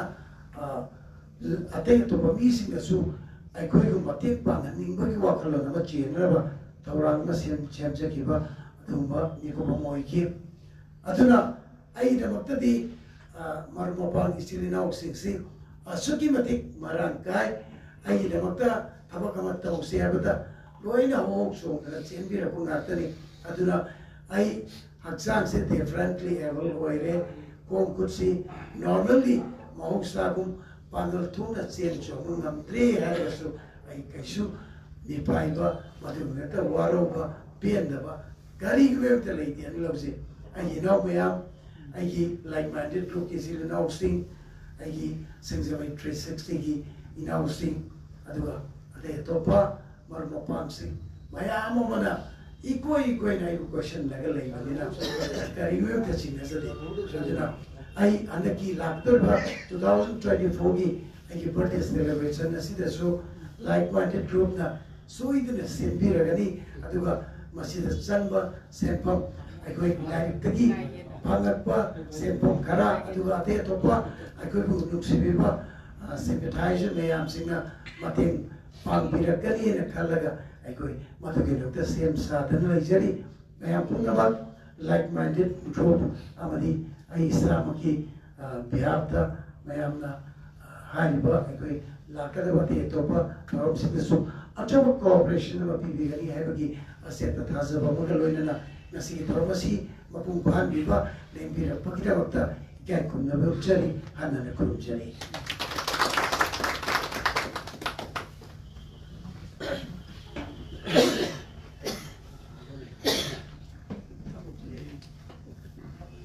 Mopi ki wain bang yenre bang gola dording sing mana wardi oi ba ya madagi ma mi gi ba iki ba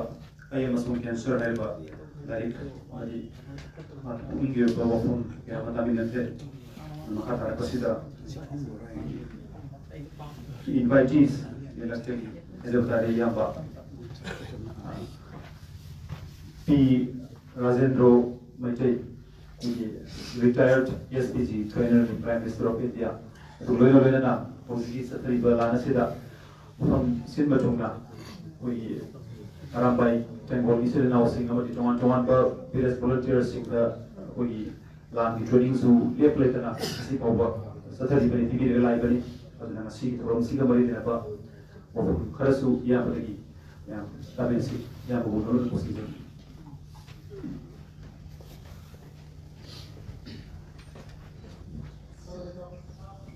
आने वक्त दर इंदिरा वाइपन बपु कौन फ्रंजे ताश तले कतीबा सिमुलिंग Moina तावले पंजर Basu काय कुन मुचरी अरुवा आइदी तशेंगना इ वांगांग लोय मन नचेदी अदना ngasi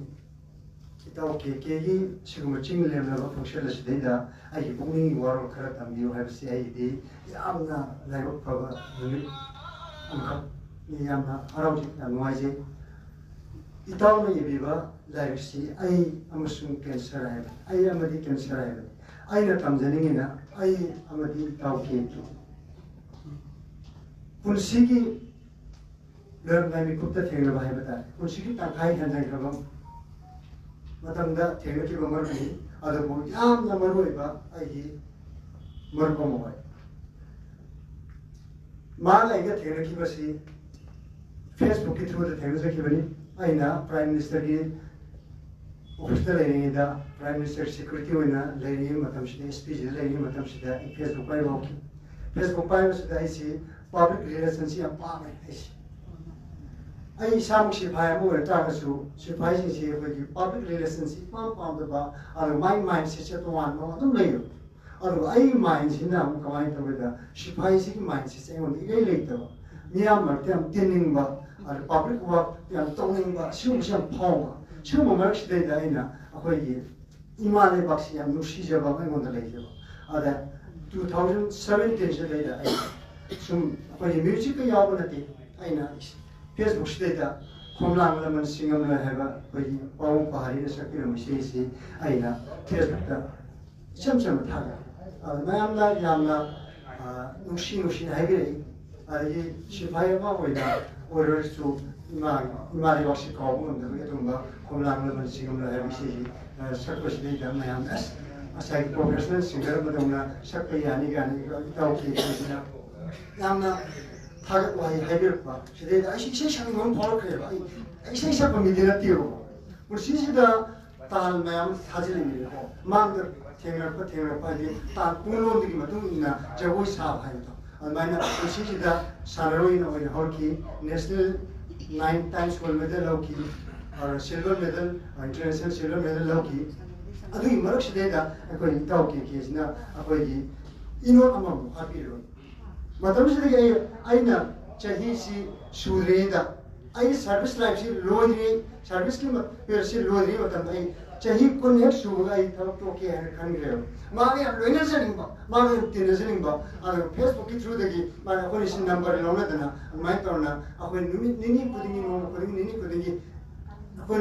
relationship, and what I san about. Yamna, only talk to you, why is she? At the end of Palm Zeros, from such was the manner, Yamanushina, Habiba, the professional singers in the key, Nankashutadi, and as I say, they should come with the day palms and 7 years. Mana, Habiba was that man of the Yammer that is conversation in the power. I got two, I know, Mamma say 2021 they say service day, voluntary retirement loan. Retirement loan, Matus data, Equity, Shenubi, Brindaki, election Matam data, I see all the give credit on me, give on and high guns that can give it on me no head. I say present on me. High belongs the voice and Amaga, I look the voice and Amaga, and a poor barotan by Madame Data, man, it all lower when it had me or same today in high to the zoo, ma'am, Hena, Tadi Monico, when she will be Brindagi, house, Kevenda, Tagiva, shape. Otherwise, cinema 360 na, like a Harga, Ampasana, Tobiki, Adida, the winter gay, high singer in the table. Otherwise, she shut the air and another, and money EV, then she shut with the key, and they say, Musacreva. She hit on a palm, so we won't know the man, I singer with a Ubigri. Alugamu, all of them, Mamma says that I don't know Italian popular she was in the area, Haidaman, she shall, much more shelly. None the manner I want that Tonami, I'm not happy. Tonam happy, and young Ashim, Ina, Miam, Margaret Toga, only you are Tamba Conservation, I talk him upon the guinea. Other idea mine, Mashi, Itaugi, Smina, reception, Mark, Upper Shumba, Ikai Kuna, Utari from Sia, Aina, authority more. 100 Mount the Manasi, 100 people that I will eat almost the penny of the Although physically problem or mentally, what can take strong was she made a morning for Tanzania. Physically problem was Sanman, such the Lepaga, one was running body my running evil. Kano Suya selective, consulate for Viva, Marvel of Serena. I don't know, but physically, I don't have problem later, but mentally stronger. More the game of Modian, Tamji, Modian, Tamji. Aduga, Mazing a sea, Miang man, Itauki Kena, Hunter Lan Yabi, but Yabi the brand, one Tamji. Itau no combiro. Anda que lance de da, itau lan. Yo no yo to Brasil, tang diga. Da combiro. Yo digo, yo. Alo, ai na sai, mai function si yo be da, ai na gari purpose de da. Sanaro mayam thing. Adagi cricket ground cricket sanaro mayam thing. Football ground football sanaro mayam thing thing. Alo, numida guding ne, paisa tingaga hoji football top se de paisa piragane. Football Sanro, I'm set Sanro, no way capas with Yorudi, but Shark Hagalaga, no way capas in Matin Pampas with Yorudi. Or Itauki and Hataki, Land Pumps in the man and land, upon the Chango de Batarasu, 30 had on. ꯑꯩꯈꯣꯏ like minded ꯍꯥꯏꯕ ꯇꯥꯔꯦ ꯑꯩꯈꯣꯏ ꯄꯨꯛꯅꯤꯡ ꯃꯥꯟꯅꯖꯕ ꯑꯩꯈꯣꯏ ꯈꯔ ꯄꯨꯟꯁꯤꯜꯂꯤ ꯑꯗꯨꯒ ꯃꯥꯅ ꯑꯩꯈꯣꯏꯒꯤ ꯋꯥꯆꯦꯞ ꯒ꯭ꯔꯨꯞ ꯑꯃ ꯁꯦꯝꯃꯦ ꯃꯥꯅ ꯑꯦꯗꯃꯤꯟ ꯑꯣꯏꯔꯒ ꯏꯅꯥꯎ ꯕꯣꯕꯣꯒ ꯃꯣꯏꯅ ꯇꯧꯔꯒ ꯑꯗꯨꯒ ꯐꯪꯉꯛꯄ ꯄꯩꯁꯥꯁꯤꯡꯗꯨꯅ ꯃꯥꯅ ꯂꯥꯟꯒꯤ ꯃꯄꯥꯡ ꯈꯨꯗꯤꯡ ꯄꯥꯡꯕ ꯆꯠꯂꯦꯕ ꯑꯗꯨꯗꯤ ꯉꯁꯥꯏ ꯃꯁꯥ ꯃꯎ ꯐꯥꯎꯔꯤꯕ ꯐꯤꯖꯤꯀꯦꯜꯂꯤ ꯐꯤꯠ ꯑꯣꯏꯔꯤꯕ ꯅꯨꯄꯥꯁꯤꯡꯗꯣ ꯑꯗꯨꯒ ꯂꯥꯟ ꯌꯥꯎꯕꯁꯤ ꯏꯇꯥꯎ ꯀꯦꯀꯦꯒ ꯀꯅꯥꯅ ꯍꯦꯟꯒꯦ ꯑꯩ ꯂꯥꯟꯐꯝꯗ ꯊꯋꯥꯏ ꯌꯥꯝ ꯌꯥꯎꯖꯩ ꯍꯧꯈꯤꯕ ꯅꯍꯥꯟ ꯇꯥꯡ 12ꯗ ꯑꯩꯈꯣꯏꯒꯤ ꯇꯥꯡ 10ꯗ ꯄ꯭ꯔꯣꯒ꯭ꯔꯥꯝ ꯑꯃ ꯂꯩ ꯑꯩꯈꯣꯏꯒꯤ ꯔꯥꯀꯦꯁ ꯅꯥꯎꯔꯦꯟꯅ ꯁꯤꯟꯕ ꯄ꯭ꯔꯣꯒ꯭ꯔꯥꯝꯁꯤ ꯅꯨꯃꯤꯠꯇꯨ ꯅꯨꯃꯤꯗꯥꯡꯗ ꯑꯩꯈꯣꯏꯒꯤ ꯁꯤꯅꯥꯝꯒꯤ ꯃꯊꯛꯇꯨꯗ ꯂꯥꯟ ꯇꯧꯔꯗꯅ ꯀꯥꯞꯁꯤꯜꯂꯛꯇꯅ ꯑꯁꯣꯛ ꯑꯄꯟ ꯌꯥꯎꯁꯤꯜꯂꯛꯄ ꯃꯗꯨꯅ ꯃꯔꯝ ꯑꯣꯏꯗꯅ ꯑꯩ ꯂꯥꯛꯄ ꯉꯝꯈꯤꯗꯦ ꯑꯩ ꯃꯉꯣꯟꯗ ꯑꯩ ꯁꯤꯅ ꯃꯔꯝ ꯑꯣꯏꯗꯅ ꯅꯪ ꯂꯥꯛꯄ ꯉꯝꯈꯤꯗꯦ ꯑꯩ ꯂꯧꯈꯤꯗꯦꯕ ꯍꯥꯏꯈꯤꯗꯦ ꯑꯗꯨꯒ ꯇꯥꯡ 12ꯁꯨ ꯑꯩꯈꯣꯏ ꯐꯤꯂꯝ ꯐꯣꯔꯝꯗ ꯁꯤꯗ ꯄ꯭ꯔꯣꯒ꯭ꯔꯥꯝ ꯑꯃꯗ ꯑꯩ ꯕꯥꯇꯣꯟ ꯐꯪꯖꯩ ꯃꯗꯨꯁꯨ ꯅꯨꯃꯤꯠꯇꯨꯗ ꯂꯥꯟꯁꯤ ꯌꯥꯝ ꯀꯥꯞꯅꯕ ꯅꯨꯃꯤꯠ ꯇꯧꯗꯅ ꯑꯁꯤ ꯑꯅꯥ ꯌꯥꯎꯁꯤꯜꯂꯛꯄꯗꯒꯤ ꯑꯩ ꯌꯥꯎꯕ ꯉꯝꯈꯤꯗꯦ ꯃꯗꯨꯒꯤꯗꯃꯛꯇꯗꯤ ꯃꯌꯥꯝꯅ ꯉꯥꯛꯄꯤꯒꯅꯤ ꯂꯥꯟꯁꯤ ꯈꯔ ꯊꯋꯥꯏ ꯌꯥꯎꯖꯩ ꯍꯥꯏꯇꯥꯔꯦ ꯑꯗꯨꯅ ꯍꯧꯖꯤꯛ ꯆꯠꯂꯤꯕ ꯅꯥꯒꯥ ꯀꯨꯀꯤꯒꯤ ꯂꯥꯟꯁꯨ ꯀꯅꯥꯅ ꯉꯝꯃꯤ ꯍꯥꯏꯕ ꯃꯇꯝꯗ ꯀꯅꯥꯝ ꯉꯝꯖꯅꯈꯤꯗꯦ ꯋꯥꯔꯀꯥꯟꯗ ꯇꯣꯛꯅꯈꯤ ꯑꯗꯨꯒ ꯍꯟꯗꯛꯀꯤ ꯃꯤꯇꯩꯒ ꯀꯨꯀꯤꯒ ꯁꯣꯛꯅꯕ ꯂꯥꯟꯁꯤꯁꯨ ꯋꯥꯔꯀꯥꯟꯗ ꯇꯣꯛꯅꯅꯤ ꯍꯥꯏꯕ ꯈꯜꯂꯤ ꯑꯗꯨꯕꯨ ꯏꯟꯗꯤꯌꯥ ꯁꯔꯀꯥꯔꯁꯦ ꯇꯨꯃꯤꯟꯅ ꯂꯩ ꯍꯥꯏꯕꯁꯤ ꯑꯩꯗꯤ ꯂꯩꯇꯦꯅ ꯈꯜꯂꯤ ꯅꯍꯥꯟ ꯃꯣꯗꯤꯅ ꯐꯦꯟꯁꯤꯡ ꯈꯥꯅꯤ ꯍꯥꯏꯕ ꯅꯨꯃꯤꯠꯁꯦ ꯁꯤꯗ ꯂꯥꯟ ꯂꯣꯏꯔꯦ ꯑꯩꯅ ꯈꯟꯖꯈꯤꯕ ꯃꯔꯝꯗꯤ ꯁꯥ ꯀꯥꯎꯔꯗꯤ ꯁꯥ ꯐꯥꯅꯕꯒꯤꯗꯃꯛꯇ ꯁꯥꯔꯪ ꯁꯦꯝꯃꯦꯕ ꯑꯗꯨꯅ ꯃꯥꯅ ꯐꯦꯟꯁꯤꯡ ꯈꯥꯔꯛꯄꯁꯦ ꯁꯥ ꯐꯥꯅꯕꯒꯤꯗꯃꯛꯇꯅꯦꯅ ꯈꯜꯂꯤ ꯑꯩꯈꯣꯏ NRC ꯆꯠꯂꯒ ꯇꯥꯔꯒꯁꯨ ꯑꯩꯈꯣꯏꯅ ꯐꯦꯟꯁꯤꯡꯁꯤ ꯀꯥꯗꯕ ꯇꯥꯔꯒꯗꯤ NRCꯗꯨ ꯃꯥꯏ ꯄꯥꯛꯑꯣꯏ NRCꯕꯨ ꯇꯧꯔꯛ ꯇꯥꯔꯒꯗꯤ ꯑꯩꯈꯣꯏꯒ ꯁꯣꯛꯅꯔꯤꯕ ꯂꯥꯟꯁꯤ ꯃꯗꯥꯏ ꯂꯣꯏꯁꯤꯜꯂꯦꯅ ꯈꯟꯈ꯭ꯔꯦ ꯑꯗꯨꯅ ꯃꯥꯅ ꯋꯥꯍꯩ ꯑꯃꯇꯪ ꯍꯥꯏꯗ ꯇꯥꯔꯒꯁꯨ ꯃꯥꯅ ꯐꯦꯟꯁꯤꯡ ꯈꯥꯒꯅꯤ ꯍꯥꯏꯕ ꯋꯥꯍꯩꯁꯤ ꯃꯇꯥꯡꯗ ꯑꯩꯒꯤ ꯊꯃꯣꯏꯗ ꯄꯦꯟꯖꯕꯗꯤ ꯂꯩ ꯍꯟꯗꯛꯀꯤ ꯂꯥꯟꯁꯤꯗꯩꯗ ꯍꯦꯛ ꯍꯧꯔꯛꯄꯗꯒꯤꯅ ꯃꯤ 5,000ꯒꯤ ꯃꯊꯛꯇ ꯑꯩ ꯊꯣꯛꯅ ꯇ꯭ꯔꯦꯅꯤꯡ ꯄꯤꯈ꯭ꯔꯦ ꯍꯧꯖꯤꯛꯅ ꯑꯩꯈꯣꯏꯒꯤ VP ꯑꯃꯅ ꯁꯤꯅꯥꯝ ꯇꯥꯕꯤꯔꯝꯒꯅꯤ ꯍꯥꯏꯔꯤꯕ ꯖꯒꯥꯁꯤꯗ ꯑꯩꯅ ꯇ꯭ꯔꯦꯅꯤꯡ ꯄꯤꯔꯒ ꯍꯧꯔꯛꯇꯨꯅ ꯍꯧꯖꯤꯛ ꯂꯥꯟꯃꯤ 1,000ꯒꯤ ꯃꯊꯛꯇ ꯑꯩꯈꯣꯏ ꯂꯥꯟꯕꯟꯁꯤꯗ ꯂꯩ ꯅꯣꯡꯃꯗ ꯁꯤꯐꯥꯏ ꯑꯩꯈꯣꯏꯒꯤ ꯂꯥꯟꯃꯤꯁꯤꯡ ꯈꯨꯟꯉꯥꯛꯄꯁꯤꯡ ꯍꯥꯏꯕ ꯇꯥꯔꯦ ꯈꯨꯟꯉꯥꯛꯄꯁꯤꯡꯁꯤꯒꯤ ꯆꯥꯛ ꯃꯤ 200ꯒꯤ ꯆꯥꯛ ꯊꯣꯡꯉꯤ ꯑꯗꯨꯃꯥꯏꯅ ꯇꯧꯔꯒ ꯑꯋꯥꯕ ꯂꯩ ꯑꯗꯨꯒ ꯑꯩ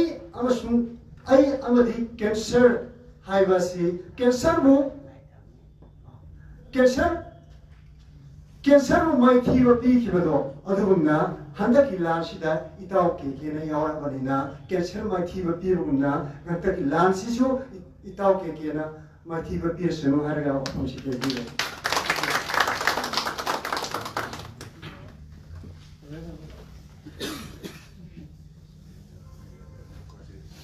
ꯑꯒꯠꯆꯔꯤ ꯑꯩꯈꯣꯏꯒꯤ ꯏꯌꯥꯝꯕ ꯄꯤ ꯔꯥꯖꯦꯟꯗ꯭ꯔꯣ ꯃꯩꯇꯩꯗꯒꯤ ꯃꯁꯤꯒꯤ ꯊꯧꯔꯝ ꯑꯁꯤꯒ ꯃꯔꯤ ꯂꯩꯅꯕ ꯋꯥꯐꯝ ꯀꯌꯥ ꯑꯃ ꯇꯥꯃꯤꯟꯅꯈ꯭ꯔꯦ ꯑꯗꯨꯅ ꯃꯈꯥ ꯇꯥꯔꯛꯄꯁꯤꯗ ꯇꯥꯃꯣ ꯀꯦꯀꯦꯅ ꯏꯕꯤꯕ ꯑꯩ ꯑꯃꯗꯤ ꯀꯦꯟꯁꯔ ꯍꯥꯏꯔꯤꯕ ꯂꯥꯏꯔꯤꯛ ꯑꯁꯤꯒꯤ ꯕꯨꯛ ꯔꯤꯚ꯭ꯌꯨꯋꯔ ꯑꯩꯈꯣꯏꯒꯤ ꯑꯣꯏꯕꯤꯒꯗꯕ ꯏꯌꯥꯝꯕ ꯑꯁꯤꯒꯤ ꯂꯥꯏꯔꯤꯛ ꯑꯁꯤꯒꯤ ꯃꯔꯝꯗ ꯊꯝꯕꯤꯒꯗꯕ ꯋꯥꯐꯝ ꯊꯝꯕꯤꯒꯗꯕ ꯅꯤꯉꯣꯝꯕꯝ ꯅꯟꯗꯣꯁꯤꯡ ꯔꯤꯁꯔꯁ ꯁ꯭ꯀꯣꯂꯔꯅꯤ ꯃꯅꯤꯄꯨꯔꯤ ꯗꯤꯄꯥꯔꯠꯃꯦꯟꯠ ꯃꯅꯤꯄꯨꯔ ꯌꯨꯅꯤꯚꯔꯁꯤꯇꯤ ꯑꯅ ꯏꯌꯥꯝꯕꯒꯤ ꯃꯐꯝꯗꯒꯤ ꯑꯩꯈꯣꯏꯒꯤ ꯂꯥꯏꯔꯤꯛꯁꯤꯒꯤ ꯃꯔꯝꯗ ꯕꯨꯛ ꯔꯤꯚ꯭ꯌꯨ ꯊꯝꯕꯤꯅꯕ ꯅꯣꯂꯨꯛꯅ ꯈꯣꯝꯖꯤꯟꯖꯔꯤ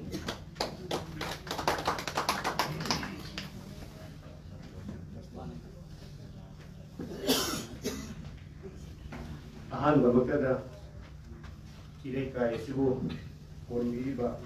ꯏꯕꯨꯙꯧ ꯏꯕꯦꯟꯗꯧ ꯑꯅꯤꯃꯛꯄꯨ ꯄꯨꯛꯅꯤꯡ ꯆꯦꯟꯅ ꯊꯥꯒꯣꯟꯅꯖꯔꯒ ꯉꯁꯤꯒꯤ ꯇꯥꯃꯣ ꯀꯦꯀꯦ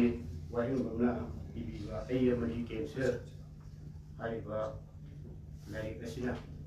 ꯁꯥꯍꯤꯇ꯭ꯌ ꯁꯦꯕꯥ ꯁꯃꯤꯇꯤ ꯀꯛꯆꯤꯡꯒꯤ ꯌꯦꯟꯗ꯭ꯔꯦꯝꯕꯝ ꯒꯣꯗꯥꯔꯣꯜ ꯅꯤꯡꯁꯤꯡ ꯃꯅꯥ 2,200 ꯑꯣꯛꯄꯤꯕꯒꯤ ꯊꯧꯔꯝ ꯑꯁꯤꯗ ꯗꯥꯏꯁꯇ ꯂꯦꯡꯁꯤꯟꯕꯤꯔꯤꯕ ꯏꯀꯥꯏ ꯈꯨꯝꯅꯖꯔꯤꯕ ꯉꯁꯤꯒꯤ ꯆꯤꯐ ꯒꯦꯁ ꯑꯣꯏꯕꯤꯔꯤꯕꯤ ꯃꯤꯡ ꯑꯣꯏꯅ ꯄꯟꯖꯔꯕꯗ ꯗꯥꯛꯇꯔ L. ꯕꯣꯕꯤ ꯗꯦꯕꯤ ꯄ꯭ꯔꯁꯤꯗꯦꯟꯒꯤ ꯐꯝꯐꯝꯂꯥꯡꯗ ꯂꯦꯡꯁꯤꯟꯕꯤꯔꯤꯕ ꯀꯀꯥ ꯋꯥꯡꯈꯦꯝꯆꯥ ꯁꯝꯖꯥꯏ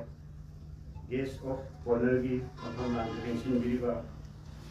doctor Romen Chandam amadi award fangbikiba tamo ki wahengba punamakpu ikok mali kai punabu seri loinana manggaling sinbiriba loinamak mingmoina hanggatpa ngamjatragasu ga Manipuri saita bukuk ni jingbiriba kai punajaiba oja el memo aduga koi punamu sigana ikai punaba ujaiba oja Diprasad BC Kuman atay punamu pusu ikai punabu ujai laiksi aiji tasengadi ngasi si seminar ama present tokjarmaga emu da laksa ne du ji mu thorom du shin du yaw ja da bari adan ai ya ma kuina laiksi gi maram da haje ni bising do haje bo ngam joi do le adan masi tasengadi book review ma dinate namo ki laiksi par bu ma da engon da phause ba punging gi ru khar du pungok se bani tasengadi laiksi phong ba matam du da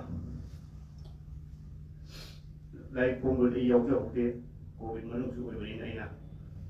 ai marup singi kuthang de phong ba het numi tu gi nongan ba de laiksi Covid tho madu de gi lai tu koi Rakesh marup Rakesh na hanga ki sakhiba mamangi December April January gi tangta ada ju oi ba male ibani thengna ba da smai to na mo ki lai tu smai phange ado kaino to wi adu gi of ko ko machine da wi du lai ku maram da kai mo kha da ngam bi ai skater Rakesh ai ngam no mande maram di ji ai academic syllabus ki manu chana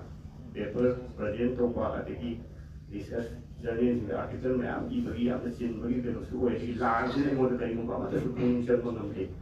na ha ma khang ge to de ro kamu ki ni kamu ki ji ai ga han amu kai khang na de amu khatan sidagi apoi mama ki seminar mo ka ina paper present to de ni da kamu si board of things speaker sai adi ni tu han bil ku chu na da ado un je ki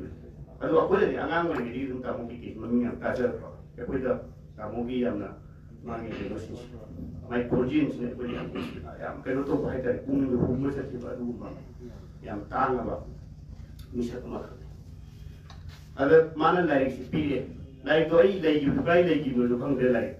nomor ai lagi han ni yang mana ni, ai sama si kuai kigen mami makang ni, ai nak kuai kigen beri si ni siang ki, anak beri ai sama puli yang tu tahu je pada doktor je, jen mengam je misal makang ni, ada ai lupi ada lagi ai isa ada lagi apa ima bapa ni na, ab kigen le ni, macam kau lakna bahaya kan. Anak yang mana tu anak bagi experience kan tinggal je raya. Maksud aje, uji radio ki program ka doktor ki guna bersih. Aje masih nong matai masih tade. Aje gari thori ni tu matu la radio thar la itu mutai. Malam ni matu tu mulut pilih tu lebih advice me amdu. Matu ni lah aje coach tu dekat lah. Kalau kan nar kan dah. Aje tu nar berada nak kalau lagi hendak wakil fiction bagi. Ada sukang kang ke suka tak ada di. Tu tu nak kalau dah bila payah kan kerja macam tu. Sidai di iba picture je uai lari tu ina, aku lebih le patu. Ini parung si lagi masih nanti jaroi, anak hari lagi si, mingi pusi wari, apa ngau je ba, misal kamu kene pusi wari pa masih apa je ba, mingi pusi wari tak, agak sama ngai je. Ada tamu ki lagi si, masih semua hantu. Jadi Rakesh na hari pun begitu, hari Rakesh nomor ni macam bibi hari lagi, ini jing dia mana pilih itu lagi semua usaha lalu gaya muka hak lagi itu kan ni jing dia. Ada ini, apa tu sih? Kamai kau berapa kali hari tu nak kan ini, kamu kiki ni hari tu day kau lagi hari lagi hang juga, paru kan tadi, nggak saya engon dah lempak, udah berdat hasil juga, anda bisa saya bertai, madu ki, kalau macam si, abang ba, lesil nongkai macam tu lagi, loi hang juga, paru kan tadi lagi si, macam paling bagi. Mana sih dia iba picture juga manung dia tidak mesti dia apa kena. Engon dah aki iba puan lama macam tu lagi si loi ko. Aduna, ai lagi sigi matang ka. Tetap pak kerana terjaga. Lagi si kamu kena lagi si iba matang ka.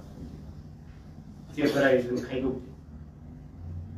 Anak buku dia beri kena dah. Saya kata masih tu nombor buku saya kaya saya boleh lagi tu.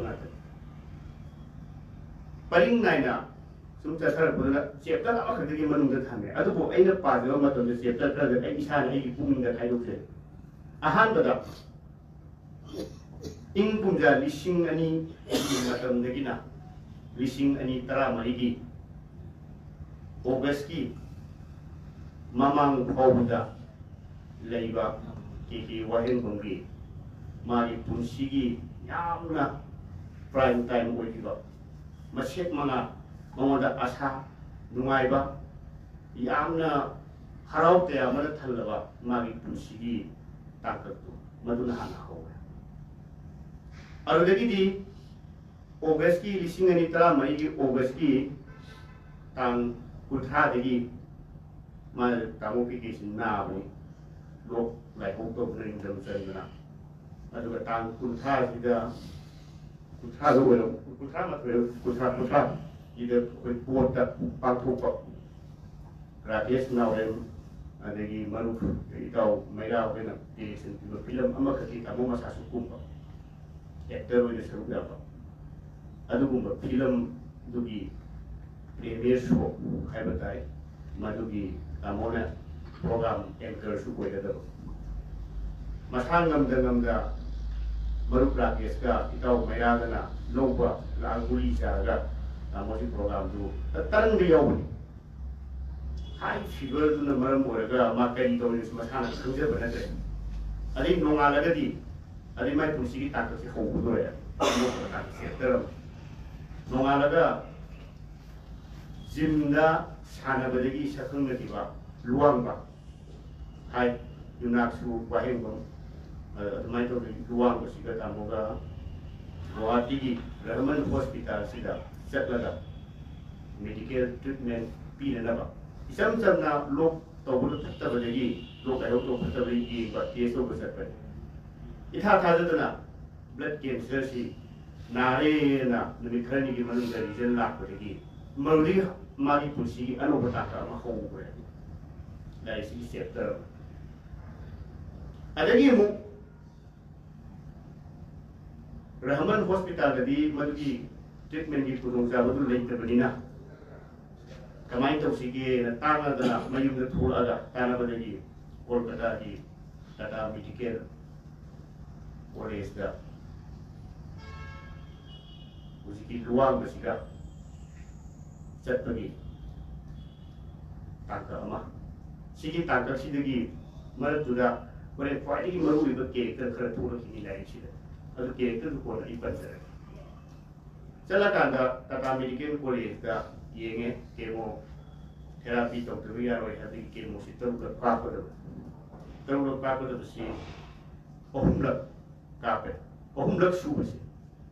मसिदगी Amo अनोब chapter अम होउदैने मागी पुंसी की ताकत मरमदी अहुम सिबा chemo सि कापुबदगी ICU दे लेगिदिनि कोमादा या फजरी सिगी सारी मतांग सि आप करिगिनो हारका कोमादा लेगबा वाखल करी थोइबनो करी तोइबनो आई करी तमंदा पूरा अनकॉन्शियस स्टेट लेरका दुता मलदि इरपा या सांग इबदे ते मते खय आपसबि यावनि अदगी मु अदुगी कापुरब मतुंगदि डॉक्टर की टीम दुना करी हाय लाइन बदु कोइररोय याररोय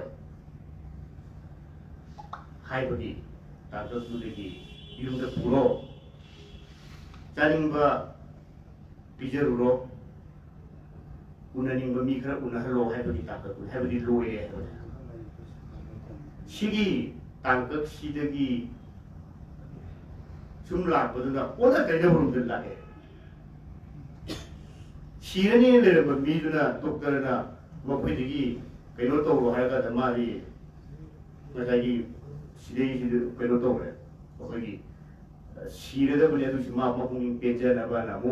बेंगलोर दा सीजी हॉस्पिटल सिदा ओपुरी अदुदसु फना कुइने ट्रीटमेंट इचम चम कैनो की कैंसर की ट्रीटमेंट पीद्रे मदुदरी कई पीरे general treatment of beer, my king with the kitchen seeding the noise in the man. Already miracle like ꯑꯉꯛꯄ ꯀꯩꯅꯣ ꯍꯥꯏꯔꯀꯥꯟꯗ ꯁꯤꯔꯅꯤꯅ ꯈꯨꯠ ꯊꯥꯔꯕ ꯑꯅꯥꯕꯗꯣ ꯇꯞꯅ ꯇꯞꯅ ꯗꯣꯛꯇꯔꯅꯁꯨ ꯃꯗꯨꯗꯁꯨ ꯌꯥꯔꯔꯣꯏ ꯍꯥꯏꯔꯕꯅꯤ ꯃꯤ ꯀꯞꯅꯔꯕꯅꯤ ꯅꯛꯅꯅ ꯁꯦꯕꯥ ꯇꯧꯔꯤꯕ ꯀꯥꯡꯕꯨ ꯀꯞꯄꯕ ꯃꯗꯨꯗꯒꯤ ꯁꯨꯝ ꯐꯒꯠꯂꯛꯇꯅ ꯃꯥꯒꯤ ꯄꯨꯟꯁꯤ ꯑꯗꯒꯤ ꯌꯨꯝꯗ ꯊꯣꯛꯂꯛꯀꯗꯣꯏꯅꯦ ꯑꯗꯨꯁꯨ ꯍꯤꯡꯅꯦ ꯊꯥꯖꯕ ꯅꯠꯇꯦ ꯆꯨꯝꯅꯒꯤ ꯈꯔ ꯍꯛꯆꯥꯡ ꯐꯒꯠꯂꯛꯑꯦ ꯍꯥꯏꯕꯗꯨ ꯃꯌꯨꯝ ꯌꯧꯔꯦ ꯃꯌꯨꯝ ꯌꯧꯔꯀꯥꯟꯗ ꯈ꯭ꯋꯥꯏꯗꯒꯤ ꯅꯨꯡꯉꯥꯏꯇ꯭ꯔꯤꯕꯁꯤ ꯑꯄꯣꯛꯄꯤ ꯏꯃꯥ ꯊꯥ 4-5 ꯂꯩꯃꯤꯟꯅꯔꯝꯃꯒ ꯏꯈꯪ ꯈꯪꯍꯧꯗꯅ 시도에 대로pan 가족들이 어저께 뭐 와라 통 띠ing에다 가리 도절로 해도 메디 보고 아주 여기 몽가 와이 막 그가 펜제래 아무나 마사깔링이 누가에 그림에 마사깔가 토링에다 유탕나봐 마밍 번데야 부제 아무나 마시 야나 휴머니스트 모고이 미국은 시국이 무엇들이 아프지 메이싱을 따보고 유탕나봐 라이크 따미나라봐 레카이도 메뉴 바라봐 비전이 많이 필요이나 말이 어와바 따라가던다 마고이 람도 레이로 하이버데기 야나 하저나 람도 레이로가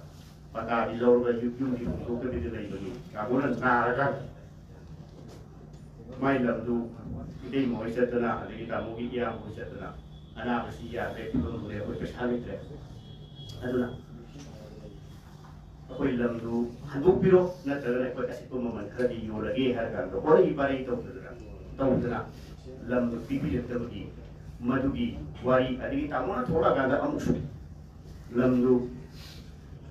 हंदुक को कोई हंदुक पिरो न तरले यो तो लगे है तो तुम कोई बारी तो या मन नुआई तब मागी कुर्सी है अवा बते है मधुगी से खे को पर मैं का तो किसे है अदिगी का तो तिम्रो दी आप फजोना तामोगी कुर्सी की शरू खरा हो जाए यामना फजै मयेक्सिंग अदुम पनबी करम तांकनो न हायरकांदा अपाबसिन सिकना खबिरबनी तामोय को मदुंगा अपोबसि अतो अदुम हलकिदबा हायता नुबी अतो नुबी अमगी नुबी यौंग इंगी हायता ऐसे अपसनि यौ मदुना इमादुना यामना वाना मचिन मनाव तामोय मचिन मनाव मरीनी नुपा अहुम नुपी अमा मदुगी मनुना तामोना अहुम सुबे मखादा मनाव नुपा अमा मथक्ता मयाम अमागा मची अमागा मसीदैसिदा तामोना पान दुकान फमदना साइकल नंबर थौरगा अगांग ट्यूशन तौबीदना कोद्रा तौरपुगी मागी पुंसिगी यामना वाबा ताकसिंग सुकुलना सुमायना अनाबजिगा लोइना मागी पुंसिगी वारी खरे येसन चटपगी फजबा ताकसिंग लाइक याम नुआइदी अखोई मियोबसी सीबा हैबसी कनामत एक्सपीरियंस तो बुया दबो पोट मने एक्सपीरियंस कोइना लेइ मधु कोइ कोइना सुबो पल्लु बा थिंगरबदी या अदुबो काइगुबा कांदा मधु याउदबदी नति मियोब खरे पुंसि आइदी बैतरानी तोरबान यौरुबनी हाइबजे अखोइन हे अदि फागी दौरबस यावनि पुपांग थाबदा बैतरानी यौगेरा या हाइबसे अखोइ अतोइ हाइना मधुमकी मोंगा सिदेदे नसाइगी केमोगे अहुम सुबो पुकासे मसी काप कासिदा मरद फोंगोरोपा मागे असिबो एक्सपीरियंस तौबगी केनोसे यावगे ai hakatan madum dang pathokse worda khotara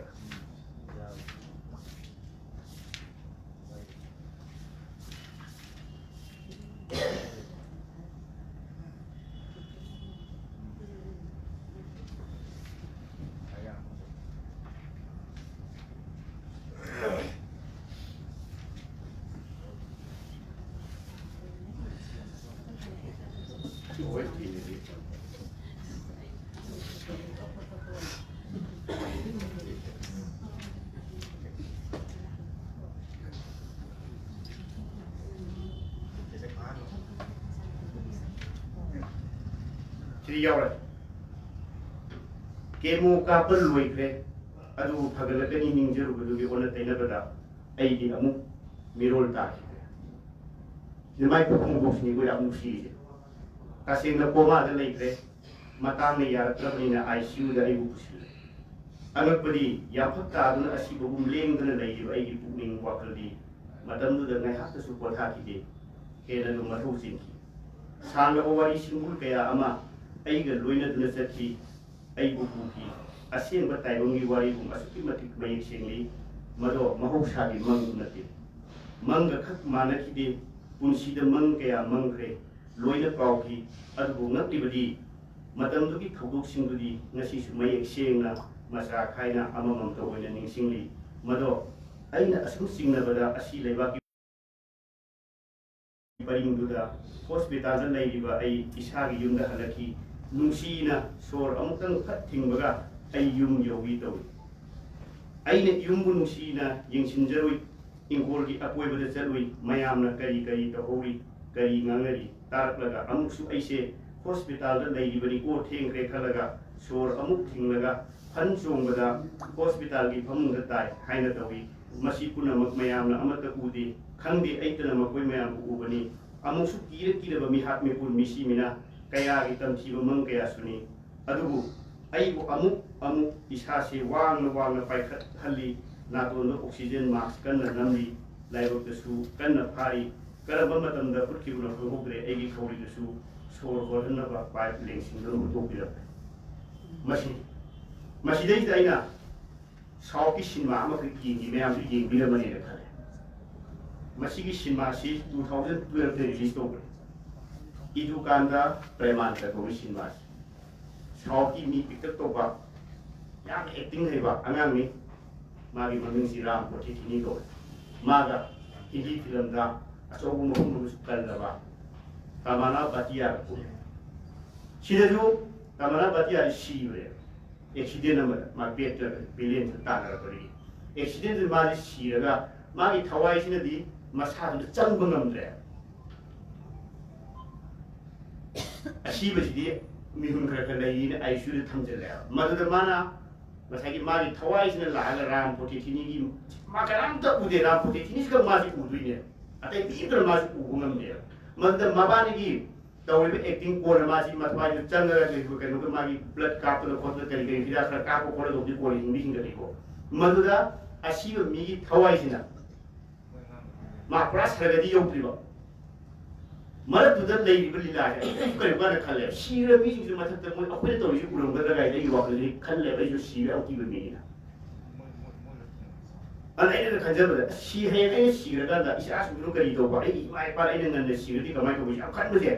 तामुई like पारोबारी उसकी सिनेमा ये कांदा हवाई जी हिंदू की थाजन बिदा अखोई आत्मा से मतलब खनि मांग देगा है बदु मदु जुंगद्रा है खजबदुली को मसी साइंस की काम तो या बिदे बसी अदुबो लिटरेचर द मौजूद को कोई मसी वाखल लम दस मुनि या जरिंग बाहता सिमाइ तौना सिनेमा को इंग्लिश द माय ममिंग द because it's love I believe cinema ति यिंबियो सिलाइ सि पारका सिनेमा द यिंबिया को इंसिडेंस खा थोबरे हाइबो सिनेमा दम मणिपुरी फिल्म दसु चौ इन लाइन ओरंगदरा डायरेक्शन पियदा असि लेबा की हीरो हेब्रा अदमाइ तौदला अखोई कइनो कोई कॉमेडियन अकोबदु कबोली नौजागा अखोई बोनीगा अदगी अमा कइनोगा नुबी नते केबे नते बिजुरा अदमाइना तो कुंभा मजु लेइरबा अदना सी वाकल नि मन पावलसे अदैदा हुजे आइना लाक्से निंगिदि तामु पुंगो पाहिबदुनि लमाई कुमरागा तै निपाल को पान बके नो सिल मागी पुनसिगी मसी पुनसि वारी को बुजु याद्रे निंसिंग वारी रोमदा चिंगरा आदुदा चिंगहनबनदि फजगने न खली डायरी मसु नत्रे मरबि डायरी की कइनो मयाम सिदमति यावगे सोंगारी यावगे अदना पुनसिगी वाइदि तमथिबा मिकुम खरदुगी निंसिंगबा अकी तुजुमिङाइ ओइबा आया फजि सिदगा वाहि यावरि सेद्रांग आरो बुसेद्रांग मालि गायना तामु मसामो माजु माले कुटी लेरि फिल्म दिगने पुरा ओलबले पुदि सतबल सिनै द लाक्से निबसे पुदगी सतबा तामु जिकाना सलैनो कैरेक्टर ओहुम को सोथरे फैमिली की वादी तोंगाना थबिग्रो फैमिली ना ऐगी नुपीना ऐगी इमा इपाना मसाबु मपुरोबु ममा मपाबु ꯍꯤꯡꯍꯟꯅꯤꯡꯕ ꯍꯥꯏꯕꯁꯤꯗꯤ ꯍꯧꯅ ꯁꯥꯏ ꯃꯤꯊꯣꯛ ꯑꯍꯨꯝꯈꯛ ꯌꯥꯎꯏ ꯃꯤꯊꯣꯛ ꯑꯍꯨꯝꯁꯤꯒꯤ ꯃꯅꯨꯡꯗ ꯈ꯭ꯋꯥꯏꯗꯒꯤ ꯂꯥꯏꯔꯤꯛꯁꯤꯒꯤ ꯍꯤꯔꯣ ꯑꯣꯏꯅ ꯂꯧꯖꯔꯤꯁꯤ ꯕꯣꯕꯣꯁꯤꯅꯦ ꯕꯣꯕꯣꯁꯤ ꯑꯩ ꯃꯁꯛ ꯈꯪꯖꯗ꯭ꯔꯤ ꯎꯅꯗ꯭ꯔꯤ ꯐꯣꯟꯗ ꯈꯛꯇꯪꯒꯤ ꯋꯥꯔꯤ ꯁꯥꯟꯅꯖꯔꯦ ꯑꯩꯒ ꯕꯣꯕꯣꯗ ꯑꯃꯨꯛꯇꯪ ꯎꯅꯅꯤꯡꯉꯤ ꯃꯔꯝꯗꯤ ꯕꯣꯕꯣꯅ ꯂꯧꯔꯤꯕ ꯔꯣꯜꯁꯦ ꯕꯣꯕꯣ ꯕꯣꯕꯣ ꯂꯥꯏꯔꯤꯛꯁꯤꯒꯤ ꯈ꯭ꯋꯥꯏꯗꯒꯤ ꯃꯦꯔꯤꯇꯦꯠꯇ ꯑꯣꯏꯔꯤꯁꯦ ꯕꯣꯕꯣꯅꯦ ꯃꯔꯝꯗꯤ ꯀꯔꯤꯒꯤꯅꯣ ꯍꯥꯏꯔꯀꯥꯟꯗ ꯕꯣꯕꯣꯗꯤ ꯈꯥꯡꯇꯞꯇ ꯌꯧꯔꯛꯄꯅꯤ ꯈꯥꯡꯇꯞ ꯑꯩꯗꯤ ꯍꯦꯛ ꯍꯧꯈꯤꯕꯒꯗꯤ ꯃꯥ ꯌꯥꯎꯗꯦ ꯍꯧꯕꯗꯤ ꯂꯨꯋꯥꯡꯕꯁꯤꯅꯤ ꯑꯍꯥꯟꯕ ꯀꯥꯁꯇꯤꯡ ꯂꯥꯏꯔꯤꯛꯁꯤ ꯐꯤꯂꯝ ꯑꯃꯒꯨꯝꯕꯅꯤ ꯐꯤꯂꯝꯁꯤꯒꯤ ꯀꯥꯁꯇꯤꯡꯗ ꯂꯨꯋꯥꯡꯕꯁꯤ ꯊꯣꯛꯑꯦ ꯃꯗꯨꯅ ꯀꯣꯜꯀꯇꯥꯒꯤ ꯇꯥꯇꯥ ꯃꯦꯗꯤꯀꯦꯜ ꯀꯣꯂꯦꯖꯀꯤ ꯑꯍꯥꯟꯕ ꯇꯥꯡꯀꯛ ꯐꯥꯎꯕꯗ ꯂꯨꯋꯥꯡꯕꯁꯤꯒꯤ ꯑꯆꯧꯕ ꯄꯥꯔꯠ ꯑꯃ ꯂꯩꯔꯝꯃꯤ ꯕꯣꯕꯣꯁꯤ ꯁꯥꯏꯠ ꯑꯣꯏꯅ ꯆꯦꯜꯂꯝꯕꯅꯤ ꯔꯍꯃꯟ ꯍꯣꯁꯄꯤꯇꯥꯜꯗ ꯃꯔꯝꯗꯤ ꯂꯨꯋꯥꯡꯕꯅ ꯄꯨꯔꯀꯥꯟꯗ ꯕꯣꯕꯣꯁꯤ ꯃꯁꯤꯒꯤ ꯑꯅꯥꯕ ꯑꯃꯈꯛꯀꯤ ꯃꯥꯒꯤ ꯃꯔꯤ ꯃꯇꯥꯒꯤ ꯑꯅꯥꯕ ꯑꯃꯈꯛꯀꯤ ꯒꯨꯋꯥꯍꯥꯇꯤꯗ ꯂꯥꯏꯌꯦꯡꯕ ꯂꯩ ꯍꯥꯏꯕꯗꯤ ꯃꯥ ꯂꯥꯛꯑꯒ ꯎꯅꯔꯝꯕꯅꯤ ꯊꯣꯛꯈ꯭ꯔꯦ ꯂꯨꯋꯥꯡꯕꯒ ꯇꯥꯃꯣ ꯀꯦꯀꯦꯒ ꯑꯗꯒꯤ ꯑꯃꯨꯛ ꯃꯕꯥꯅꯤ ꯑꯃꯨꯛ ꯆꯪꯃꯤꯟꯅꯔꯛꯑꯦ ꯁꯦꯞꯇꯦꯝꯕꯔ ꯊꯥꯗ ꯀꯦꯟꯁꯔ ꯇ꯭ꯔꯤꯠꯃꯦꯟꯒꯤꯗꯃꯛ ꯃꯇꯝꯗꯨꯗ ꯕꯣꯕꯣꯁꯤ ꯑꯗꯨ ꯆꯪꯉꯛꯑꯅꯦ ꯆꯪꯉꯛꯑꯀꯥꯟꯗ ꯀꯌꯥꯃꯨꯛ ꯌꯥꯝꯅ ꯃꯥꯅ ꯂꯧꯕ ꯔꯣꯜꯁꯤ ꯀꯌꯥꯃꯨꯛ ꯌꯥꯝꯅ ꯆꯥꯎꯅ ꯂꯧꯒꯦ ꯍꯥꯏ ꯀꯥꯟꯗ ꯇꯥꯃꯣ ꯀꯦꯀꯦꯅ इहान हाना कैंसर की कई है माना पाव पीबसे बोबोना सिदई से यावरिबो खुइबु ट्राइब की खामसिम विलेज हाइब्रा तलिन की मनाक लैबा खुइबु ट्राइब दा पोकपा माजी एयर फोर्स दा डॉक्टर ओइबा डॉक्टर खालिंग इहान हाना बोबोना पी है कमाई दो पी नरकांदा डॉक्टर खालिंग सी मागी खुंदु दा orphan Mama Kalaiga, Kanam the Sentang Pangana, Mama Sai of the Magi of Tiga Magazine. Makoigi from the Tuna, Mariponaga or Fan from Salaiga. Bobogi could hang the gi, Tamo, Keke, radio interview, Loki. Higher interview, she calling Masai on the table, Mani, the Magi Alebani, Chapter the Low Money, Madugi interview to Low Money. Makoigi or fan from the minimus of Kambidra, then one person Kangi. Nordigi am the Tamoi will be pulled on the Pulmanigi, a Tamo of the Masakanani, of the Kanani, have come up with Pandita, Bobo, separately Pandita. Other corner, as I give Mapa the lay, but the cancer me had a pretty doctor calling the Bobos the port lawyer, so mine high a mite of Lino. I think Bobo the Kayam Tamosi, Chizaki has here, Masiki Mabani Tomano, Ponting a Makalay. Bonding ji kari no harakan bobo ki makura amaka Guwahati da MCA tambar lai ti tamo ki madu ki lipun do maram warakan da tamo ki ga bobo ko si yam chena ti na makura ki seba to ko phobra ba makura do si bada mato ko wajar da bobo na Tamo ki asi bagi khayat dari bunda biar dia macam masih magi leng ke puasa magi makan semua seperti magi nunggu sejarah adu mengaku 2014 ki September thada gina 2016 lari kita di 2015 nane kita mon halak pasi ai madu soirong gadra hai khaje malam di sahi maga thani pani hai tamuna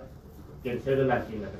at ko doctor adu ita 2016 ko dunia Like 2014 and Irami, Masi, I had a squid with the Doribra, Tamona call with the key, with Bibra, Matani Pinamda, or the Magari, because there was a group in the Yam Nomani. But the young son of the Yawi, like to the Yawi, Pakang Matama, Aduzumapura, breaking out the Ruba, Mama Mapana, Handaki, Mana, fighting in injury, but Kiki, business, she already, I'm moving an option, and that's why the Sakala Pakaseva. और बहुपोगल लुहोंग न बबुगे सिंधी रबा बहुज नहीं यापोती इंग्लिशकर बली पुनो मबानी की मरदा ममांगी मपोक है तो ले रहा मगदी मधुगी मपोक दा मपाम जाब वो बड़ी मरी मुझे क्या होगा एक खंजर मिशुम लाइक पारा था न लगदी मुझे कि असोक्ता न मेटेरियलिस्टिक कोई रबा इशा की कोई जबरदस्त छीन रबा मिकुप अमा मी मगी मटिंग पंगिंग रबा mama mapa pigeon ningra macin mana putina bayar ba samban kidang caur paga samban khara ba yum pala paga tapung ta khai thok ka khai no pang mo matam sidabu bobogum ba misak ama thuro pa haije masi huji huji feminism haibado akhoi ki irata marat marat lei haidu le bobo dai da thagat jab je masi maya madi khen malle na khan bi ram bi yai masi ai wa le khan je malam di kamu ke ri thing bada pochang kha chang ya cancer di nan pro number 1 paisa number 2 ishwar ki life ki nongdam yaw laga di akhoi kanam ti yaro mi kudi muk suba nongba kan ba mi mayam lai paisa pai ga mi anak ko phang lai re millionaire billionaire an lai india da su lai Rigi di paisa pai adu mo koi asiba hai ba to cancer di mo koi kan bang ba kanam lai ki cancer di akhoi na khamo pute amuk kan kala kala bhadri hingi hai ba si lai ki su yawi akon mamin ta bi ramani jubra cricketer Manisha Koirala Sonali Bendre the more we go which is in a galley. More than a Pashapa was like a student that they begin to be Nergis, cancer victim. Very can bung biti. She did like a king of the Chris labor, Pashama Telesiati. Don't like a king of them plus Pasha and the Masaka. Tamu point to what people. Canaro, Popone. Kemo kapag anda kemo kapag ana ba patient lugi manaka mask utragi seva to gunu hai to bogon no the mask upide aduna ke dore ma masa ko yai rong thungna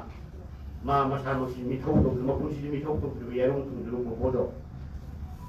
yai rong thungna ongwa u I nai na so so so to bi wali sti yo ade ato pa mo na kai no bo bo yaw Sumna tawong tupo Shevani, Ikurado ko mana rubuni hawi na tabo mana tamo kangan na ahing kaya kappa. Yawi shida. Adagi sumna sumnati tamo na mana thongai ang pi tamo ako hing tupo kanda cancer victim singa kayo ba si table plus amadi likat siya hero siya. Bobo na tamo na tupo. Madang na tamo si kap di kappaga. Hoy di hari ka makap pe bulon maram di kayo. Maka itu mesti dunia itu kongkote. Kubu mereka tu hiper le ramai. Minun pipit lau boleh hingga ubunnya. Bobo ni tingkat pipit le. Cuma itu orang bobo ni, macam karakter ni. Atau apa karakter ni tak terkali. Macam ni macam tu bobo ko kau lepas, ada orang tamu tu ya boleh support tu. Ada ni atau apa mana? Posisi tamu ni mama lupa kau ni. Sibras. Sibras ini macam bobo ni tahu iba siapa macam tu Sibras ka. Dr. Khaling lagi yang makan ba motivation amas mujaw malam di yaroi ana bese hai na aku Canada Kolkata ki kata medical college sudah ma sidi brain tumor amuk tawre si yaroi hai kanda sibras na kanna konaraga oi jabong ngangi adu kaino kana umum kanna bi demo oi jabong ngambru di pak na te ko di puida ne Bengoda itu karga singwin nanti na hidden na to budi ke dore mo ko na de nanti apo le suwe ni so ko gimale adadi Bengoda bui bese masih mu sibra ki to ba to me yaw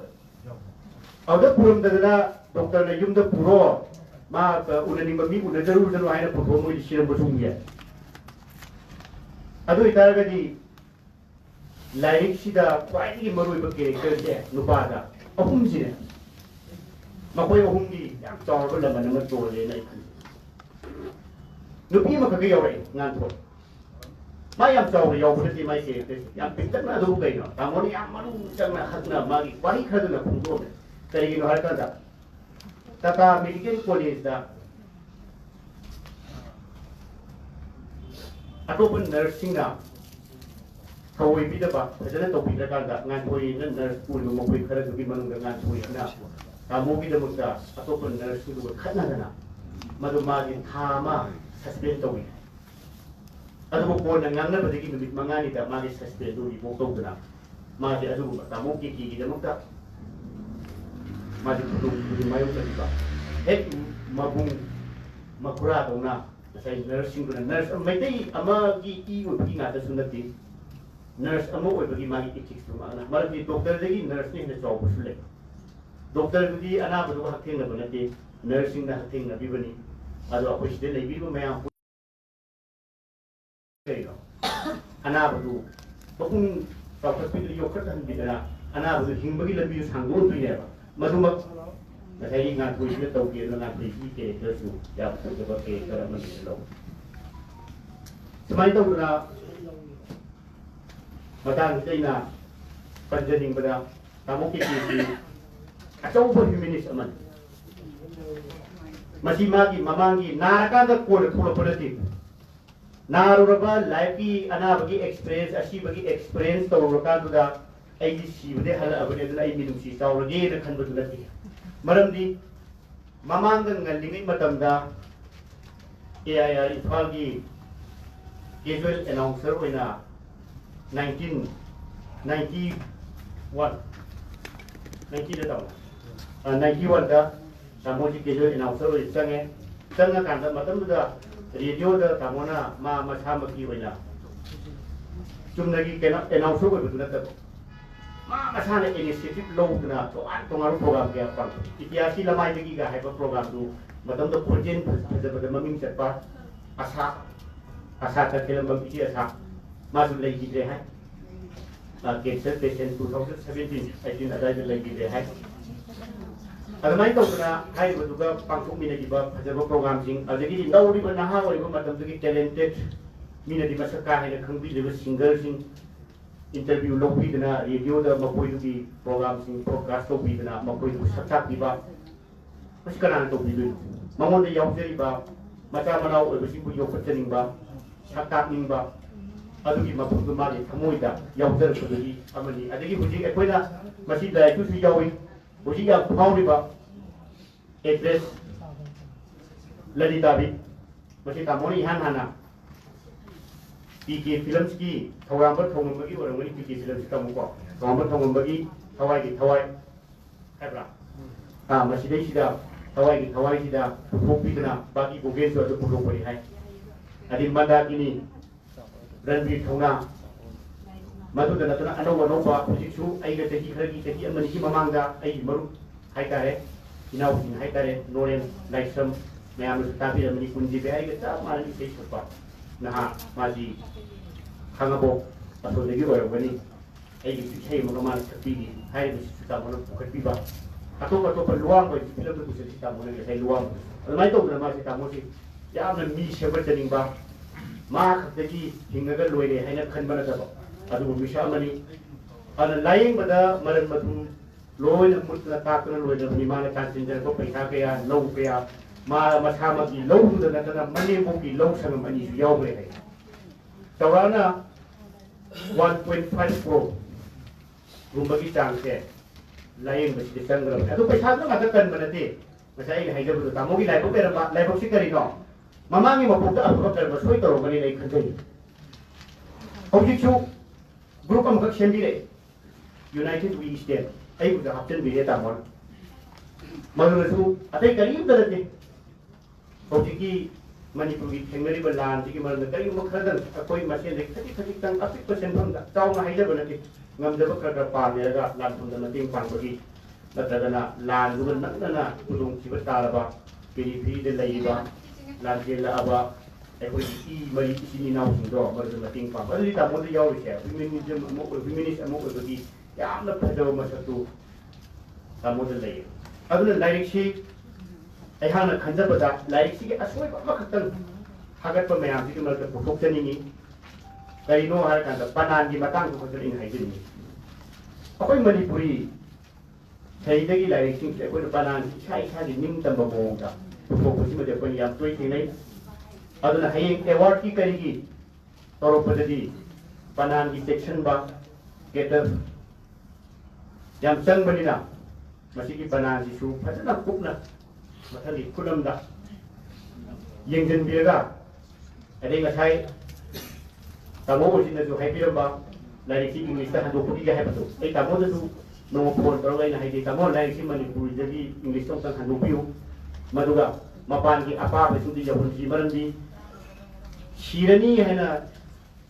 doctor थम्बा doctor Singh चुमना treatment तौबीब नते मनातुन कोइबनी पुंपट पटबनी oxygen mask नबदन मनंगन मनिंग लोइन मनिंग जो पुंपट पटबनी सिरने पैसा तो लो कोई वाले फजब ट्रीटमेंट तौबीद्रबने सिबी नुबिक नायबग चप माने अदि सोर फुंबदना कया लाकनग्रबने अदुगुंबा मिशन अमना कमाई तौदना सर्वाइव तौबी अदुगा कमाई तौदना हिंगलगा अमुक ngasi मियाम मरदा मुक तिंदना मियाम की सेवा तौरई हाइबा पुंसी मपान की अपाबसिंग दा पर खंगन बंगमगदि मदो अतोपा अखोई मणिपुरी साहित्य को यामना अतोपा ग्रेट अचीवमेंट अमा फंगमगदन खजै अदुगा लाइरिक्सिदा तामोना फुंगोपिबा मियोबसि मपान फरिङैदि एगी मी नाक्तनी है मपान फरिङैदि खंगना जानबा दु आगा दगिदि करीम थोना द बुदबोगा माइरेन मरी की मोंग सम्मेरगा तोरबो मरी की मरम मोंग सम्मेरगा करीम पान दु तोरबो पान दु मरी दु पक्के ततेरगा लाइ है बदो लाइक दु कुते तामोने वारो द बखले से ऑल इंडिया रेडियो इफा मतम कुइदा रेडियो की दमता तुम बचावा खंगदनै कोइचा ततना कथोक चराबा तामोदा मतम दुगी रेडियो की फंगनाइबा अचौबसिंग हाइबा तारे मधुगी उदु माइकैदगी अनाबदु फजना हंगीदबा निंजिंग बिदबगी मागी थमोइद लैबा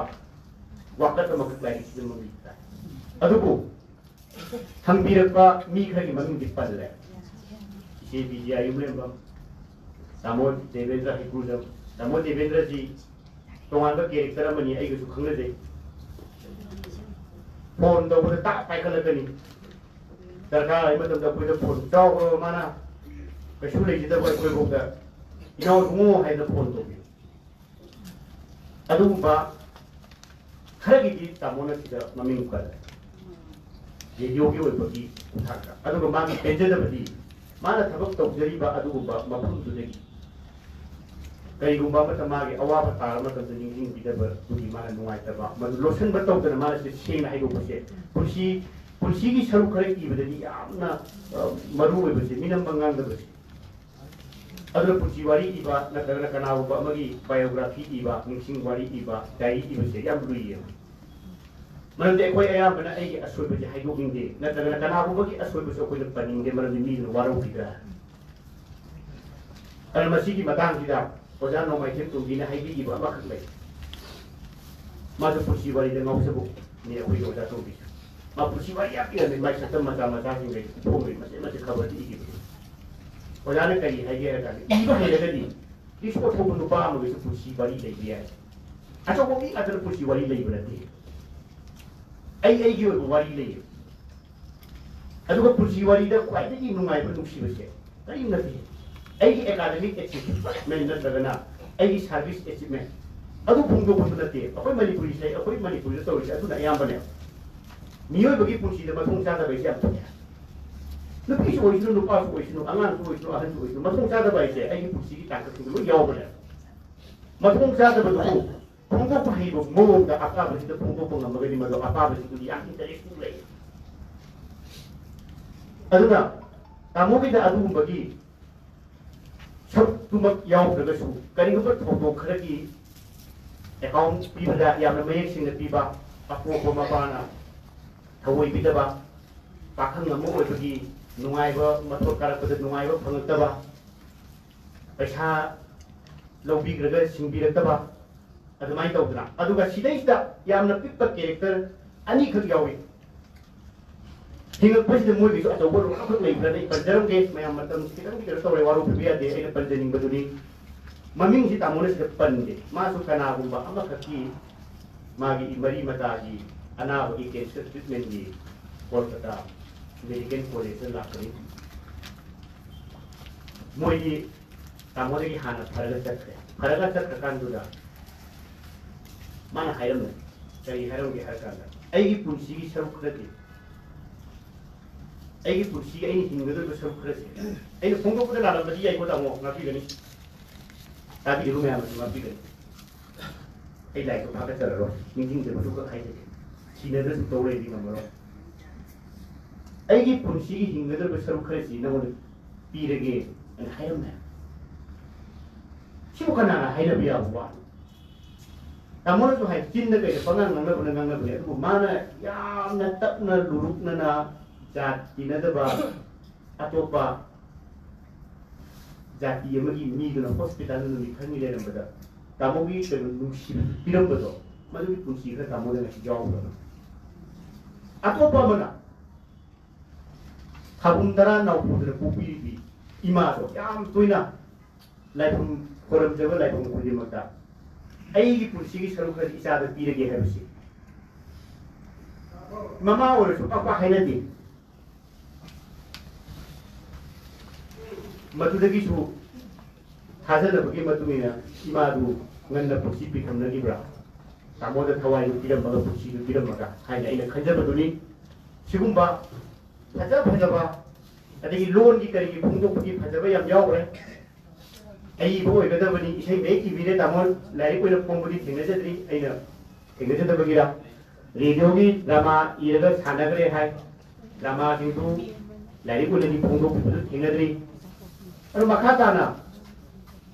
tamu ibi gi bayan malam di ibi gi macak adu ba macak singdu phongdok ko dori ba khwai gi maru oi ba sadong oi ba loan do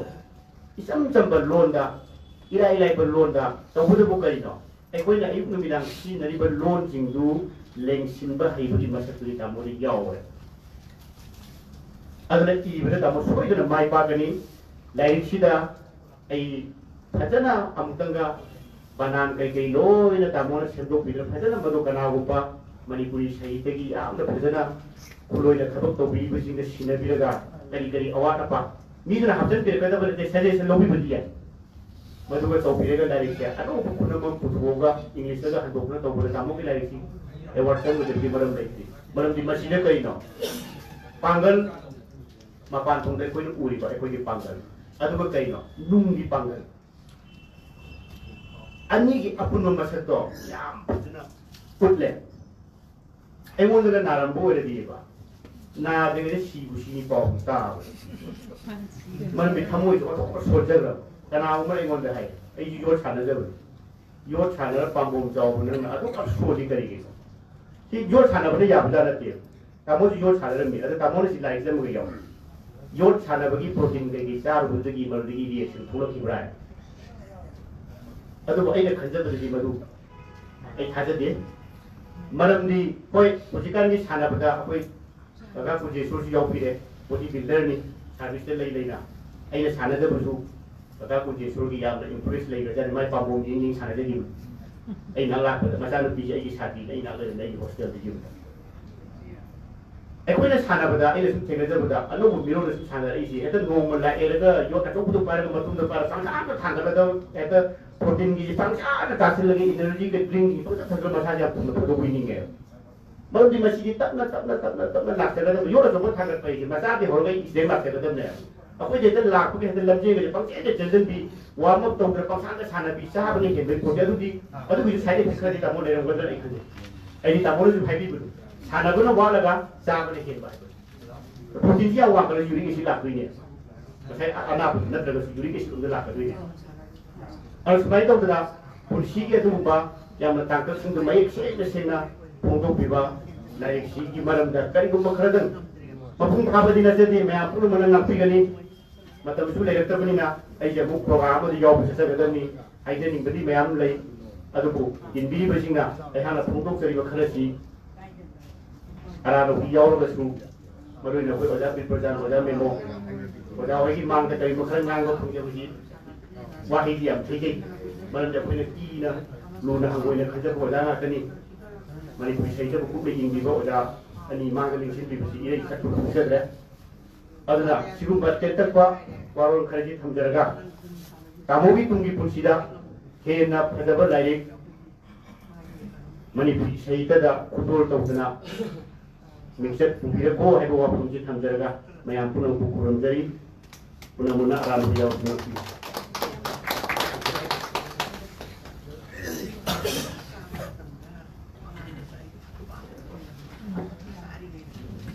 Aje now nong len ji aje de dio ji मारी programme के timing उछलकदना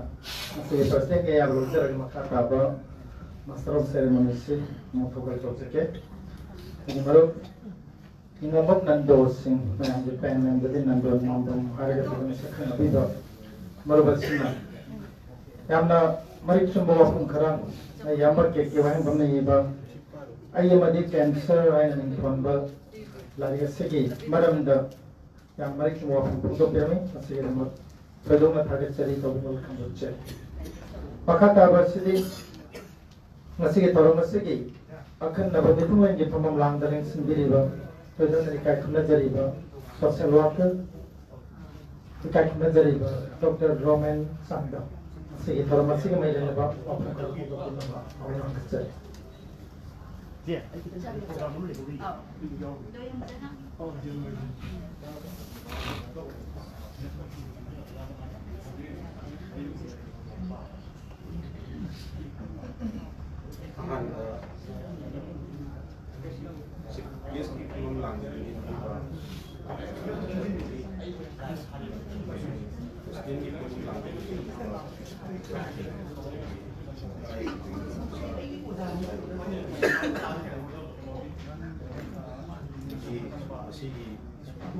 program yang ba ke wa mende bum bodado sing mana साहित्य सेवा समिति सिंह बीबी रखुगी थोड़ा सीधा Haku काय कुनबा इदमता काय नाम सुना सुजरी सुजरी की सिनेमा कुदिमा कुसुमान आई वासी नाम सारे रुई nasi kuigi like minded group final leiba tungda yang makin pang yang awak ton nomor kita yang kita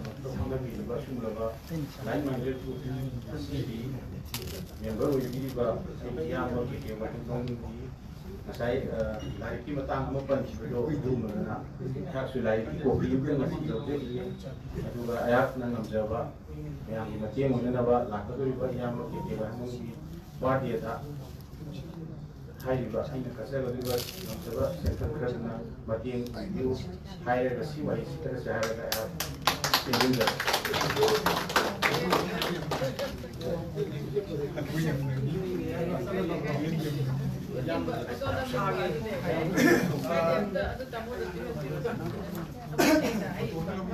Roman dari form baru kita so ekoi se policing tara mating panggilana kena kamu di bade mereka form mereka kena cancer survivors in kena bade ke gypsy to atau mating panggil namjabane yang mengajar aja Roman Sandam mayam masih kurang sabzelo zaraga hai tare तो ये CM 360 की life की इंद्री मतलब संदम romance में मियाम के थोकन लोय म ओय की मथकता कोंग सिंगली नाबा तुपा केक पा एक्सीडेंट दा डायरेक्ट न तुसनबा सिदे याम न माइ पा अबा मसी सिनफम सा माइ पा पदगी ऑनररी डॉक्टरेट अवार्ड खंबीरा बदुमा जामा करनी जाना से लाइक माइंडेड ग्रुप की जरिवा परमसी दा तमो के उन भगत पीपा इंदो बरता ये group असिबो support to biho or in hadrang ang bamateng pambira matrasa makata represide tasya mai kugi like minded group tanatana ai bisinge thoram kaya ma dai kona sum loina jadana haija batare thoram sum yami nazarati mahama kaina mayange laikai gi khungi kendragi laipaki sumayam da koi lao na da leiramba mase saksu khara ju hianba khara ju ing tappa adana chanaga dawa simong na khara kundardi mina nungsidawai sami am hengi ba tare na loina silon saita ilam da sum sanjamina ba sahek saipan sanggalu saipan gi thorom amada kana ges oina usan ba modeli seke segitana secretary ba isani di taroiba no honorable Prime Minister karam siam serious oiba thorom amada gi kun ba hujagi bani hada te kyam nuaire Laikon aywa masi MK Binodin Linkhatiramba Laikon gi mapok kumonda boka Chief guest oigi dana nupi singi oiba issue mayama masda haira me nahi ngare dana adana ngarang mathang na handi se gi tada ya na son pik na haibi bani Laikon gi lam laiti na tai gita kam hain to jano madu lam ma di pin ngare da na hai irak bero bero de khande Laikon gi platform hai ko chuya Kemana kanjaba mai thamoi da haijaba do aina tajabani koi nangna loina jaba tina jaba ai mama tamda maru bamoina kai mama tamda se moina salamoina sum loina jaba amna manungi manipuri laiba issue mayam project thoi da lan sigi matang cooperation tinaraga haiba tar koi ne hatta chongjalaga lan si yauru draga su madigi khulai du tharu draga su mayam gi support to mayam gi naklo piba du mani samakarne Imphal West Jila Parishad ki hana yo production kai nazar gi masigi chief guest on election diri Madam Dr. L. Bobby often corruption Bobby gane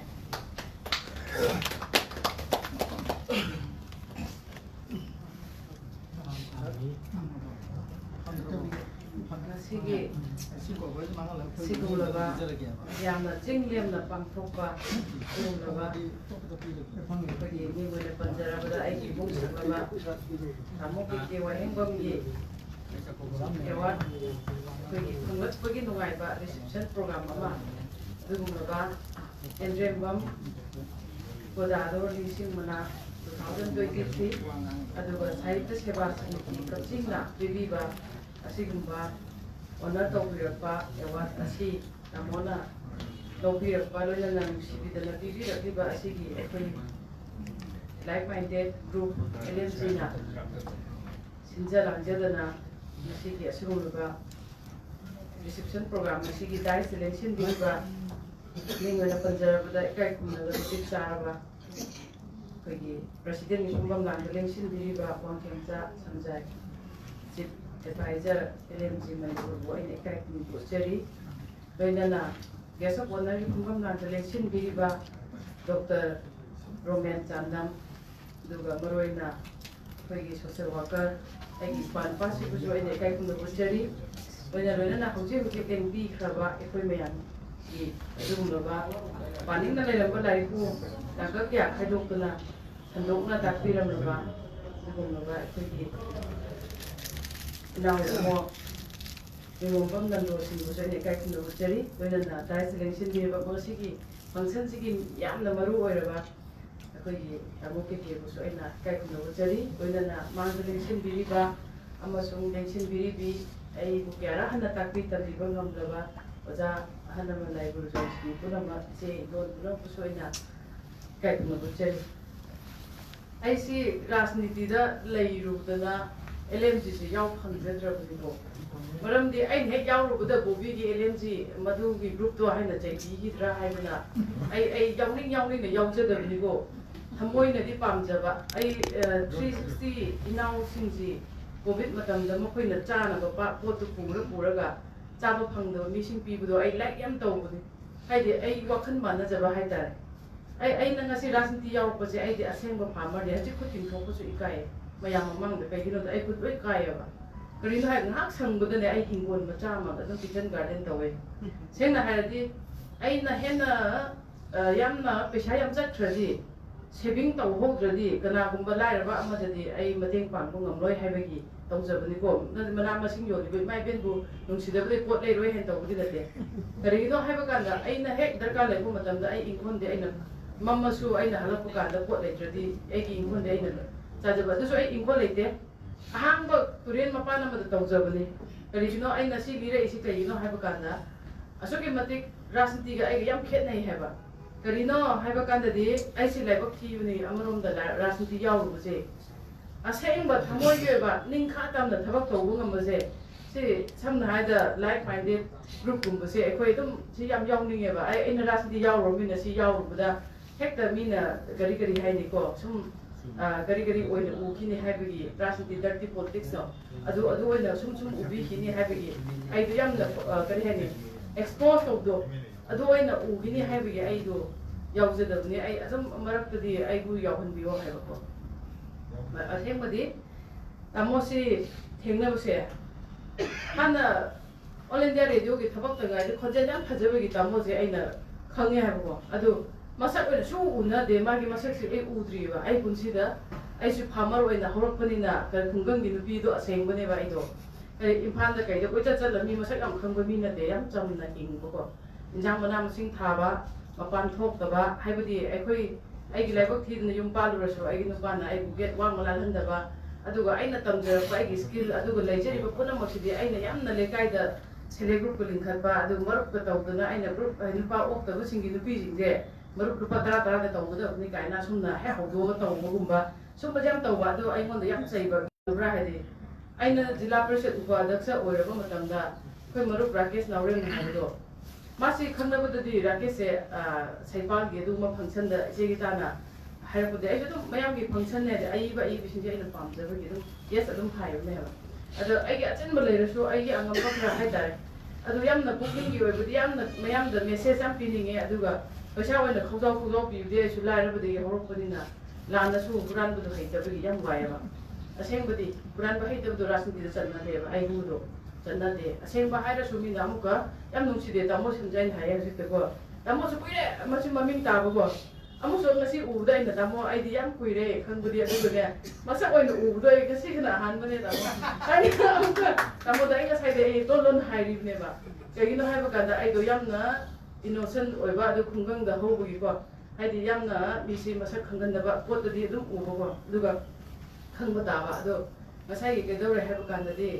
ꯑꯩꯈꯣꯏꯁꯤ ꯁꯤꯡꯖꯨꯒꯤ festival ꯍꯥꯏꯅ ꯃꯔꯨꯞ ꯔꯥꯀꯦꯁꯅ ꯇꯧꯕꯗꯣ ꯍꯩꯉꯥꯡꯗ ꯄꯥꯡꯊꯣꯛꯁꯦ ꯍꯥꯏꯅ ꯇꯧꯕꯗꯒꯤ ꯃꯣꯏꯅ invite ꯇꯧꯔꯛꯄꯗꯤ ꯑꯩ ꯆꯠꯂ meeting ꯇꯧꯕꯗ ꯇꯥꯃꯣ ꯀꯦꯀꯦꯁꯤ ꯂꯥꯛꯄꯅꯦꯕ ꯑꯩꯅ ꯇꯥꯃꯣꯁꯦ ꯑꯩꯅ ꯀꯩꯅꯣ ꯎꯕꯒꯨꯝꯁꯨ ꯇꯧꯋꯦ ꯇꯥꯃꯣꯁꯤꯕꯨ ꯍꯥꯏꯅ ꯇꯥꯃꯣꯅ ꯕꯣꯕꯤ ꯑꯩꯗꯣ ꯀꯦꯀꯦ ꯋꯥꯍꯦꯡꯕꯝ ꯍꯥꯏꯗꯅ ꯗꯨꯔꯁꯟ ꯇꯧꯋꯦ ꯇꯥꯃꯣ ꯍꯥꯏꯅ ꯁꯨꯝꯅ ꯑꯩꯅ ꯈꯨꯔꯨꯝꯃꯦ ꯍꯥꯏꯕꯀꯣ ꯍꯥꯏꯗꯤ ꯑꯩꯒꯤ ꯋꯥꯈꯜꯗꯅꯦꯀꯣ ꯑꯩꯁꯤ ꯃꯤꯇꯩꯒꯤ ꯑꯁꯦꯡꯕ ꯅꯨꯄꯤ ꯑꯃ ꯑꯣꯏꯅ ꯑꯩꯒꯤ ꯂꯩꯔꯤꯕ ꯃꯌꯥꯝꯁꯦ ꯑꯩꯒꯤ ꯏꯄꯥꯒꯨꯝꯅ ꯑꯩꯒꯤ ꯏꯕꯨꯡꯒꯨꯝꯅ ꯑꯦꯖ ꯑꯦ ꯀꯩꯅꯣ ꯕ꯭ꯔꯗꯔ ꯑꯦꯟ ꯁꯤꯁꯇꯔꯗꯧꯅ ꯂꯣꯏꯅ ꯑꯩ ꯔꯤꯌꯦꯂꯤꯇꯤꯗ ꯑꯩꯒꯤ ꯊꯃꯣꯏꯁꯤꯅ ꯑꯁꯦꯡꯕ ꯈꯟꯖꯩ ꯍꯥꯏꯕ ꯑꯗꯔꯋꯥꯏꯁ ꯀꯔꯤꯁꯨ ꯂꯥꯟꯅ ꯑꯇꯣꯞꯄ ꯈꯟꯗꯦ ꯍꯥꯏꯗꯤ ꯃꯤꯅꯗꯤ ꯍꯥꯏꯌꯦ ꯅꯪꯒꯤ ꯅꯕꯨꯡꯒ ꯄꯣꯛꯃꯤꯟꯅꯕ꯭ꯔꯣ ꯑꯗꯨ ꯅꯪ ꯑꯇꯩ ꯍꯩꯒ ꯍꯥꯏꯔꯤꯗꯣ ꯍꯥꯏ ꯃꯤꯡꯒꯧꯗ ꯂꯩꯌꯦ ꯍꯥꯏꯕ ꯑꯩꯅ ꯀꯧꯔꯤꯕ ꯃꯤꯡꯒꯧꯒꯤ ꯃꯇꯨꯡꯗ ꯃꯤꯅ ꯑꯩꯕꯨ ꯔꯦꯁꯄꯦꯛ ꯇꯧꯒꯗꯕꯅꯤ ꯑꯩꯅ ꯇꯥꯇꯣꯟ ꯇꯌꯥꯏ ꯍꯥꯏꯔꯗꯤ ꯑꯩꯒꯤ ꯄꯣꯛꯃꯤꯟꯅꯕꯒꯨꯝꯅ ꯑꯩꯅ ꯔꯤꯂꯦꯁꯟꯁꯤꯞꯇꯨ ꯑꯩꯅ ꯕꯤꯜ ꯇꯧꯋꯦ ꯍꯥꯏꯕꯀꯣ ꯑꯩꯒꯤ ꯔꯤꯂꯦꯁꯟꯁꯤꯅ ꯕꯤꯜ ꯇꯧꯔꯤꯁꯦ ꯃꯤꯗꯨꯅ ꯃꯥꯒꯤ ꯃꯁꯥꯒꯤ ꯏꯊꯤꯛꯁ ꯈꯪꯖꯕ ꯃꯤ ꯑꯣꯏꯇꯥꯔꯗꯤ ꯑꯩꯕꯨ ꯑꯋꯥꯡꯕ ꯊꯥꯛꯇ ꯊꯥꯡꯒꯠꯀꯅꯤ ꯃꯁꯥꯅ ꯃꯁꯥꯕꯨ ꯃꯁꯛ ꯈꯪꯖꯗꯕ ꯑꯗꯨꯒꯨꯝꯕ ꯃꯤ ꯑꯣꯏꯇꯥꯔꯗꯤ ꯑꯩꯕꯨ ꯑꯅꯦꯝꯕ ꯊꯥꯛꯇ ꯈꯣꯡꯌꯥꯒꯤ ꯎꯐꯨꯟꯒꯨꯝꯅ ꯈꯟꯕꯤꯒꯅꯦꯕꯀꯣ ꯑꯩꯅ ꯑꯩꯒꯤ ꯏꯆꯦ ꯑꯃꯗ ꯑꯩꯒꯤ ꯏꯟꯗꯣꯝꯆꯥ ꯑꯃꯗ ꯑꯩꯅ ꯑꯟꯇꯤ ꯍꯥꯏꯅ ꯀꯧꯕꯕꯨꯗꯤ ꯏꯟꯗꯣꯝꯆꯥ ꯍꯥꯏꯅ ꯀꯧꯕꯒ ꯑꯩꯒꯤ ꯔꯤꯂꯦꯁꯟꯁꯤꯞꯇꯣ ꯑꯩꯉꯣꯟꯗ ꯌꯥꯝꯅ ꯍꯦꯟꯅ ꯑꯩꯉꯣꯟꯗ ꯅꯛꯁꯟꯅ ꯑꯩꯅ ꯈꯟꯖꯩ ꯍꯥꯏꯕꯀꯣ ꯑꯗꯨꯅ ꯑꯩꯒꯤ ꯏꯃꯨꯡꯁꯤꯡꯁꯦ ꯑꯩ ꯄꯣꯛꯃꯤꯟꯅꯕꯒꯨꯝꯅ ꯈꯜꯂꯦ ꯁꯦꯡꯅ ꯍꯥꯏꯔꯗꯤ ꯑꯩꯅꯉꯁꯤ ꯄꯩꯁꯥ ꯅꯠꯇ꯭ꯔꯒꯅ ꯑꯩꯅ ꯁꯦꯕꯥ ꯇꯧꯕ ꯉꯝꯖꯗ꯭ꯔꯁꯨ ꯑꯩꯅ ꯑꯩꯒꯤ ꯃꯥꯏꯀꯩ ꯈꯔꯗ ꯇꯧꯔꯤꯕꯁꯤꯡꯁꯤꯅ ꯑꯩꯒꯤ ꯏꯕꯨꯡ ꯏꯄ꯭ꯋꯥꯁꯤꯡꯒꯤ ꯁꯦꯕꯥ ꯇꯧꯕꯅꯦ ꯍꯥꯏꯅ ꯈꯟꯖꯩ ꯍꯥꯏꯕ ꯁꯦꯡꯅ ꯚꯣꯠ ꯀꯥꯔꯦ ꯀꯥꯗꯕꯒꯤ ꯑꯋꯥꯕ ꯂꯤꯔꯔꯣꯏ ꯑꯩꯁꯨ ꯂꯥꯏꯔꯤꯛ ꯏꯕ ꯄꯥꯝꯕꯒꯤ ꯑꯩꯒꯤ ꯂꯥꯏꯐ ꯍꯤꯁꯇ꯭ꯔꯤ ꯑꯩꯒꯤ ꯂꯥꯏꯐ ꯍꯤꯁꯇ꯭ꯔꯤꯁꯤ ꯑꯍꯤꯡ ꯑꯅꯝꯕꯅ ꯇꯨꯝꯗꯦ ꯑꯩꯁꯤ ꯗꯤꯄ꯭ꯔꯦꯁꯟ ꯅꯥꯏ ꯍꯥꯏꯅ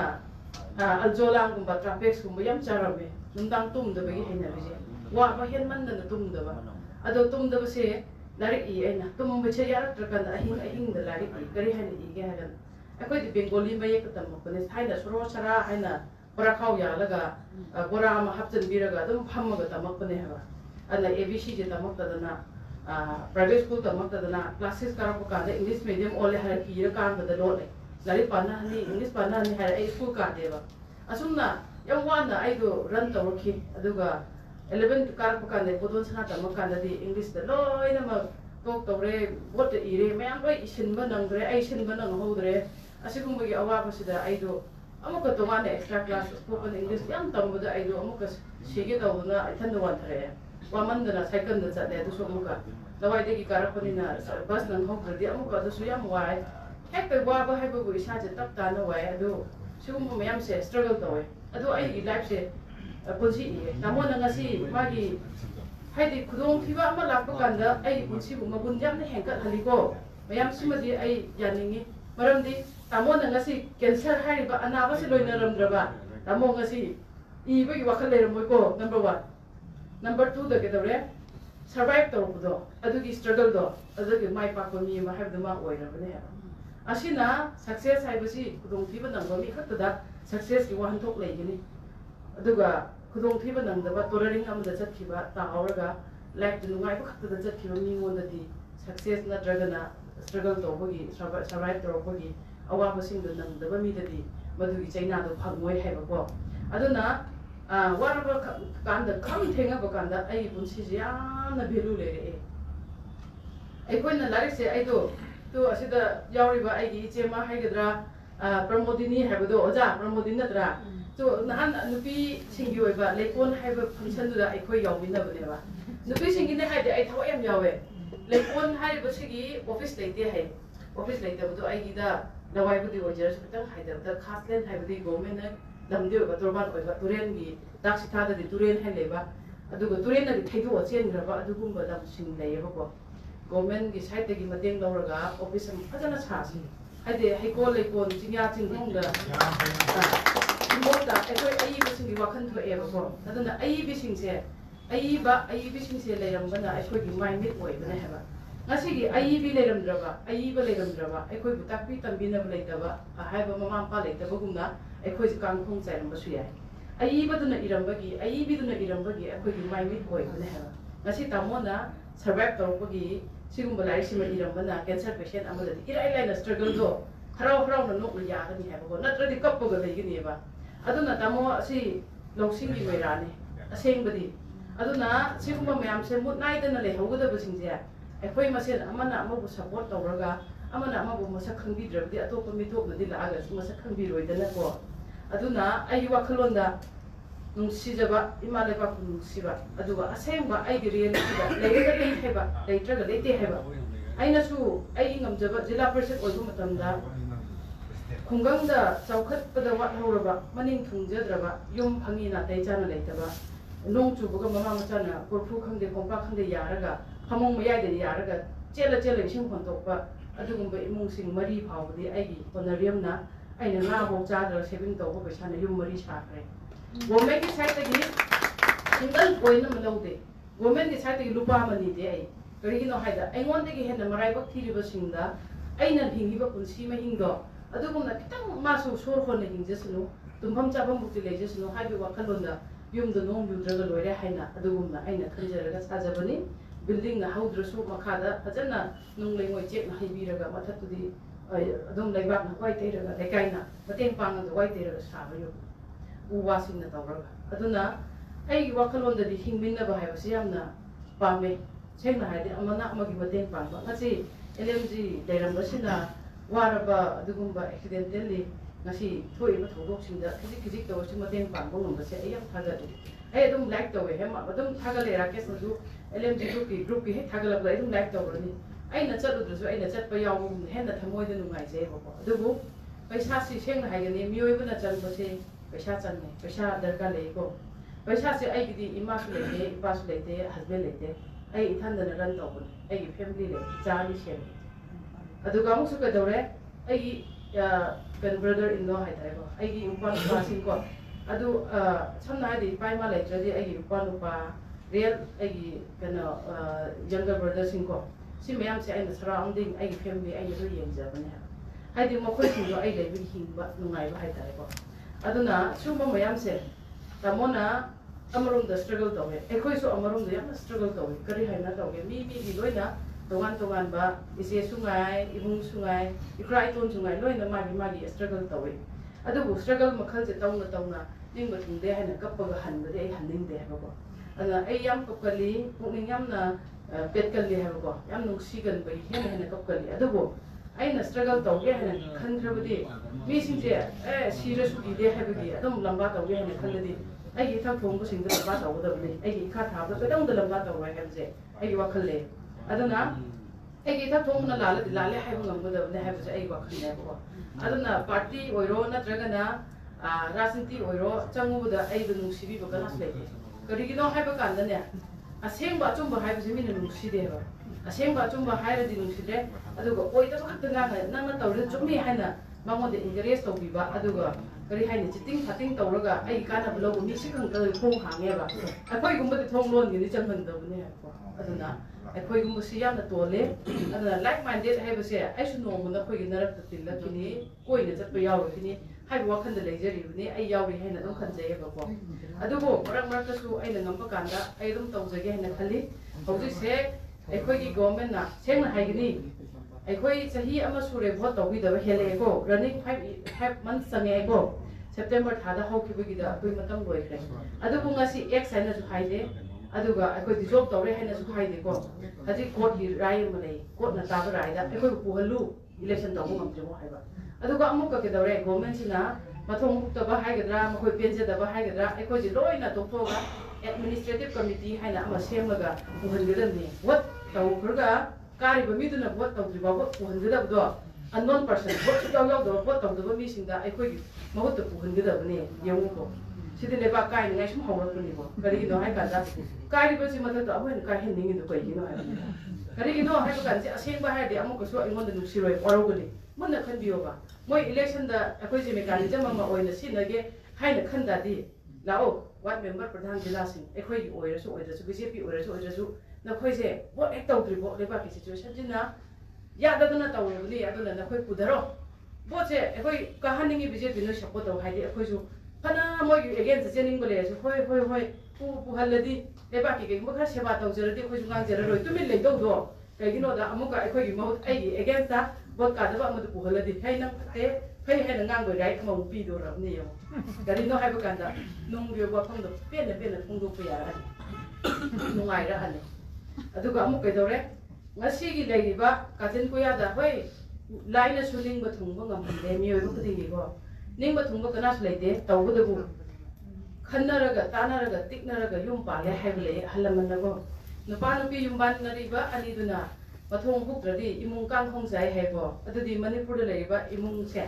ꯑꯩꯈꯣꯏꯒꯤ ꯕꯕꯥ ꯏꯃꯥꯅꯦꯕ ꯃꯈꯣꯏ ꯑꯆꯧꯕ ꯂꯤꯗꯔꯁꯤꯡꯁꯦ ꯂꯩꯉꯥꯛ ꯄꯥꯏꯔꯤꯁꯦ ꯃꯈꯣꯏꯁꯤꯡꯗꯤ ꯇꯥꯟꯅ ꯇꯤꯛꯅꯔꯒ ꯌꯨꯝ ꯄꯥꯜꯂꯤꯕ ꯖꯥꯠꯂꯣ ꯑꯣꯔ ꯄꯥꯟꯗꯕ ꯖꯥꯠꯂꯣ ꯑꯗꯨꯅ ꯑꯩꯈꯣꯏꯁꯨ ꯀꯣꯡꯒꯥꯡ ꯂꯥꯎꯕꯅꯦ ꯍꯥꯏꯕ ꯑꯁꯦꯡꯕꯗꯤ ꯑꯗꯨꯅ ꯔꯤꯌꯦꯂꯤꯇꯤꯗ ꯂꯥꯛꯄ ꯀꯥꯟꯗ ꯃꯁꯤ ꯈꯣꯡꯒꯥꯡꯁꯦ ꯑꯗꯨꯝ ꯂꯥꯎꯕꯅꯤ ꯀꯩꯒꯤꯅꯣꯗ ꯇꯥꯟꯅ ꯇꯤꯛꯅꯔꯒ ꯌꯨꯝ ꯄꯥꯟꯕ ꯍꯥꯏꯕꯗꯨ ꯑꯣꯏꯗ꯭ꯔꯦ ꯍꯥꯏꯅ ꯑꯩꯅ ꯂꯧꯋꯦ ꯑꯗꯨꯅ ꯂꯩꯕꯥꯛꯀꯤ ꯈꯨꯗꯤꯡꯃꯛꯁꯦ ꯃꯅꯤꯡꯗꯤ ꯊꯨꯡꯉꯣꯏ ꯊꯨꯡꯗꯕꯒꯤ ꯃꯊꯛꯇ ꯑꯍꯦꯟꯕ ꯊꯨꯡꯗꯕ ꯉꯥꯛꯇ ꯂꯥꯛꯀꯅꯤ ꯉꯁꯤ ꯐꯥꯎꯕꯗꯤ ꯇꯣꯂꯣꯞ ꯈꯔ ꯄꯤꯔꯝꯈꯤꯅꯤ ꯃꯌꯥꯝꯗꯣ ꯃꯊꯪ ꯆꯍꯤꯒꯤ ꯂꯥꯛꯇꯧꯔꯤꯕ ꯅꯠꯇ꯭ꯔꯒ ꯂꯥꯛꯏꯕ ꯔꯟꯅꯤꯡ ꯏꯌꯥꯔꯁꯇꯗꯤ ꯃꯊꯪ ꯇꯣꯂꯣꯞ ꯄꯤꯅꯤꯡꯉꯥꯏ ꯂꯩꯇ꯭ꯔꯒ ꯀꯅꯥ ꯈꯠꯅꯔꯛꯄ ꯍꯧꯔꯛꯄꯁꯨ ꯑꯃꯨꯛꯁꯨ ꯑꯗꯨꯅ ꯄ꯭ꯔꯣꯕ꯭ꯂꯦꯝꯁꯦ ꯃꯊꯪ ꯑꯃ ꯂꯣꯏꯗ꯭ꯔꯤꯉꯩꯗ ꯑꯃ ꯀ꯭ꯔꯤꯌꯦꯠ ꯇꯧꯕ ꯑꯃ ꯂꯣꯏꯗ꯭ꯔꯤꯉꯩꯗ ꯑꯃ ꯀ꯭ꯔꯤꯌꯦꯠ ꯇꯧꯕꯁꯦ ꯑꯩ ꯂꯩꯉꯥꯛꯁꯤ ꯌꯥꯝꯅ ꯐꯍꯟꯅꯤꯡꯉꯤ ꯑꯩꯈꯣꯏꯒꯤ ꯑꯁꯦꯡꯕ ꯂꯩꯉꯥꯛ ꯑꯣꯏꯕꯅꯤꯅ ꯅꯨꯡꯁꯤ ꯔꯤꯌꯦꯂꯤꯇꯤꯗꯁꯨ ꯑꯩꯈꯣꯏꯒꯤ ꯏꯃꯨꯡ ꯅꯨꯄꯥ ꯉꯥꯛꯇꯅꯤ ꯑꯣꯏꯔꯤꯁꯤꯡꯁꯦ ꯃꯩꯇꯩꯒꯤ ꯑꯁꯦꯡꯕ ꯏ ꯉꯥꯛꯇꯅꯤ ꯑꯗꯨꯅ ꯃꯁꯤꯒꯨꯝꯕꯁꯦ ꯊꯣꯛꯇꯅꯤꯡꯉꯥꯏꯁꯤ ꯇꯧꯍꯟꯅꯤꯡꯉꯤ ꯇꯥꯃꯣꯒꯤ ꯈꯨꯗꯣꯡꯆꯥꯕ ꯂꯧꯔꯒ ꯈꯤꯖꯤꯛ ꯄꯟꯕꯗ ꯃꯌꯥꯝ ꯋꯥꯔꯧꯕꯤꯅꯨꯀꯣ ꯄꯦꯟꯗꯕꯅ ꯍꯦꯟꯗꯅꯀꯣ ꯑꯗꯨ MP ꯐꯟꯗꯒꯤ ꯄꯩꯁꯥ ꯐꯪꯕꯤꯈꯤꯕ ꯂꯩꯕ꯭ꯔꯣ ꯇꯥꯃꯣ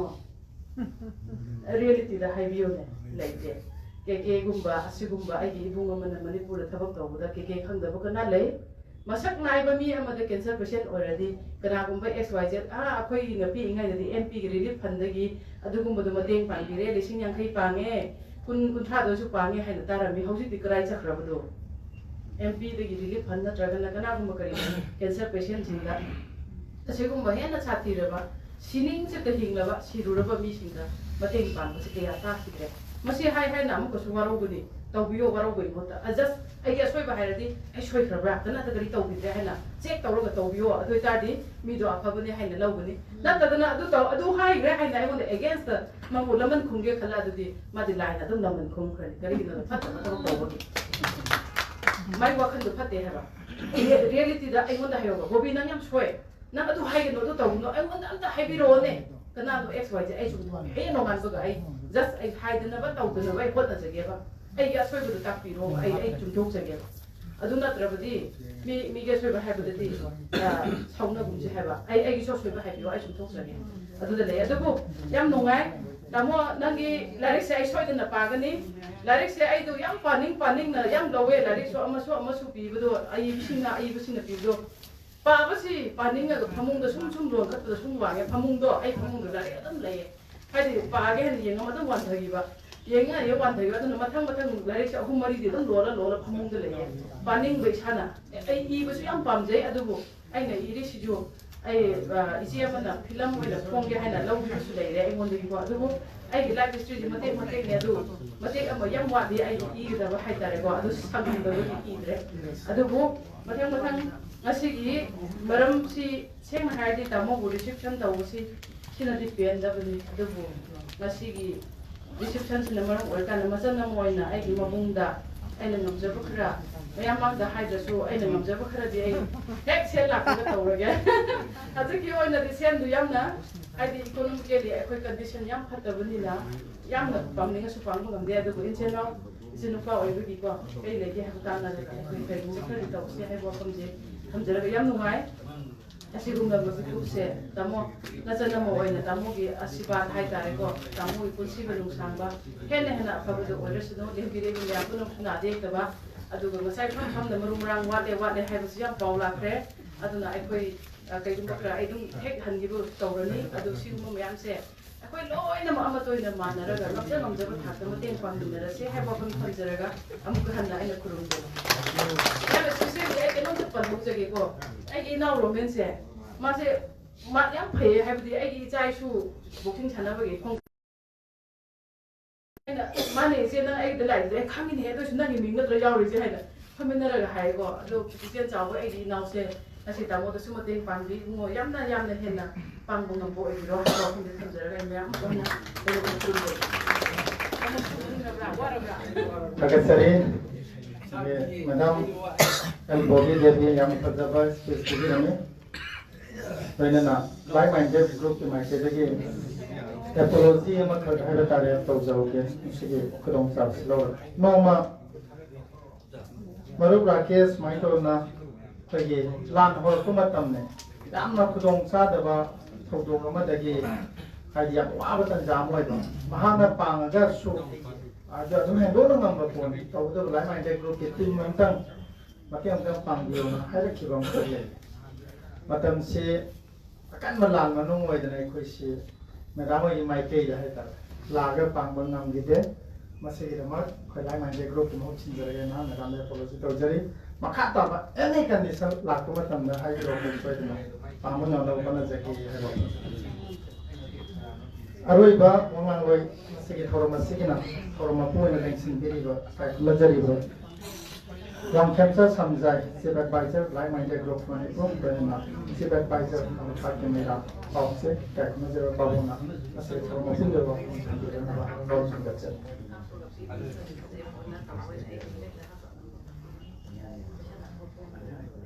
Mudah, ada sih kita orang masih kerja sendiri, bagaimana aku nak boleh kait usaha. Itu masih ke, aku di himno, kerja macam berwati. Kemudian bom, orang nulis mana tu itu. Saya tu saya masuk di kacung, di rumah, aku di lain dia pun aku masih usaha, di rumah masih dah. Sikap sebenarnya di mana saya, saya mobil ini, orang ini kait pun usaha, kemudian dia semua orang usaha berada di rumah saya. Like masih saya pagi dah, saya cakap itu,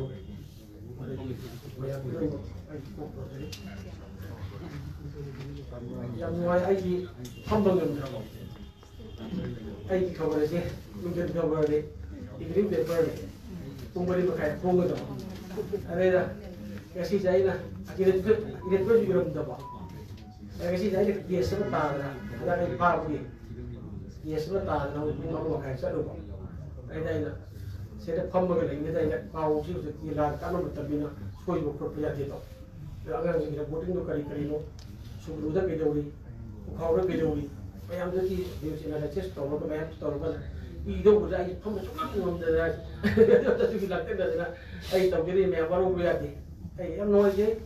kasi ayi nak kita wayang berapa musim. Bagi bui. Mana siapa pun pilih tu, kau betul main ni, ini sudah pilih besi. Ini besi kodi sigani. Ada himi betul tak? Ada cina dia sudah main saya pilih. Mana? Percaya saya tu nak mana? Nak kita awak berkalu dulu. Siapa lagi aku dah kau pilih. Mana tu? Nak pilih cuma nak kau berubah aja. Tak cina musik. Aku ni aja yang paling ada aja. Aja pun aku berpilih. ꯑꯩ drama ꯇꯧꯔꯦ ꯗ꯭ꯔꯃꯥꯒꯤ ꯑꯩ ꯁꯨꯃꯥꯡꯗ ꯑꯩꯒꯤ novel 3 drama ꯑꯃ ꯐꯣꯡꯉꯦ ꯑꯗꯨ ꯃꯇꯝꯗ ꯑꯩꯅ organiser ranking ꯑꯣꯏꯔꯦ ꯑꯩꯅ 83 ꯑꯗꯨꯋꯥꯏꯗꯒꯤ ꯑꯩꯈꯣꯏ ꯊꯥꯕ ꯍꯧꯔꯦ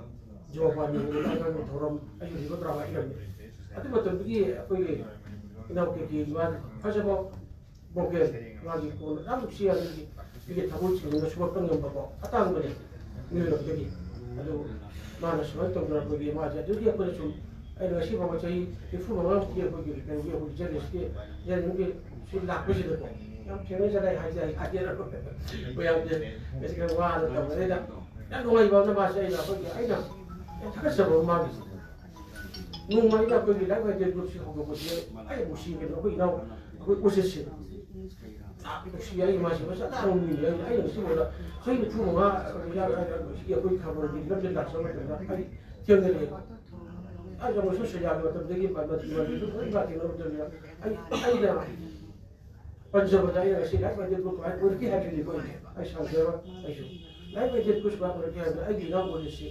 ꯑꯩꯅ ꯑꯣꯟ ꯖꯔꯅꯦꯂꯤꯁꯁꯤꯡꯗꯒꯤ ꯄ꯭ꯔꯖꯦꯟꯠ ꯑꯣꯏꯔꯤꯉꯩ ꯃꯇꯝꯗ ꯑꯩꯈꯣꯏꯒꯤ ꯀꯩꯅꯣꯁꯤꯗ ꯑꯩꯈꯣꯏꯒꯤ ꯌꯥꯎꯁꯪꯒꯤ ꯁ꯭ꯄꯣꯔꯠꯁꯤꯗ ꯑꯩꯈꯣꯏ ꯖꯦꯅꯦꯔꯦꯜ ꯁ꯭ꯄꯣꯔꯠ ꯇꯧꯕꯁꯤꯗ ꯑꯩꯈꯣꯏꯒꯤ ꯀꯩꯅꯣ ꯚꯣꯂꯤꯕꯣꯜꯒꯤ ꯀꯩꯅꯣꯁꯦ ꯌꯥꯎꯕꯁꯤꯗ ꯁꯤꯒꯤ ꯑꯩꯈꯣꯏꯒꯤ ꯔꯦꯐ꯭ꯔꯤ ꯑꯣꯏꯅꯕꯁꯨ ꯊꯤꯕꯗ ꯃꯥ ꯊꯦꯡꯅꯩ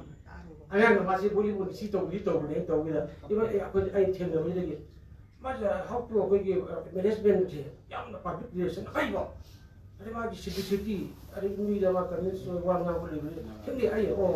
ꯃꯉꯣꯟꯗ ꯀꯔꯤ ꯑꯣꯏꯅ ꯂꯩꯀꯣ ꯑꯩꯅ ꯈꯜꯂꯤ ꯑꯗꯒꯤ ꯏꯕꯥꯅꯤꯁꯦ ꯑꯗꯨꯝ ꯇꯤꯟꯅꯔꯛꯑꯦ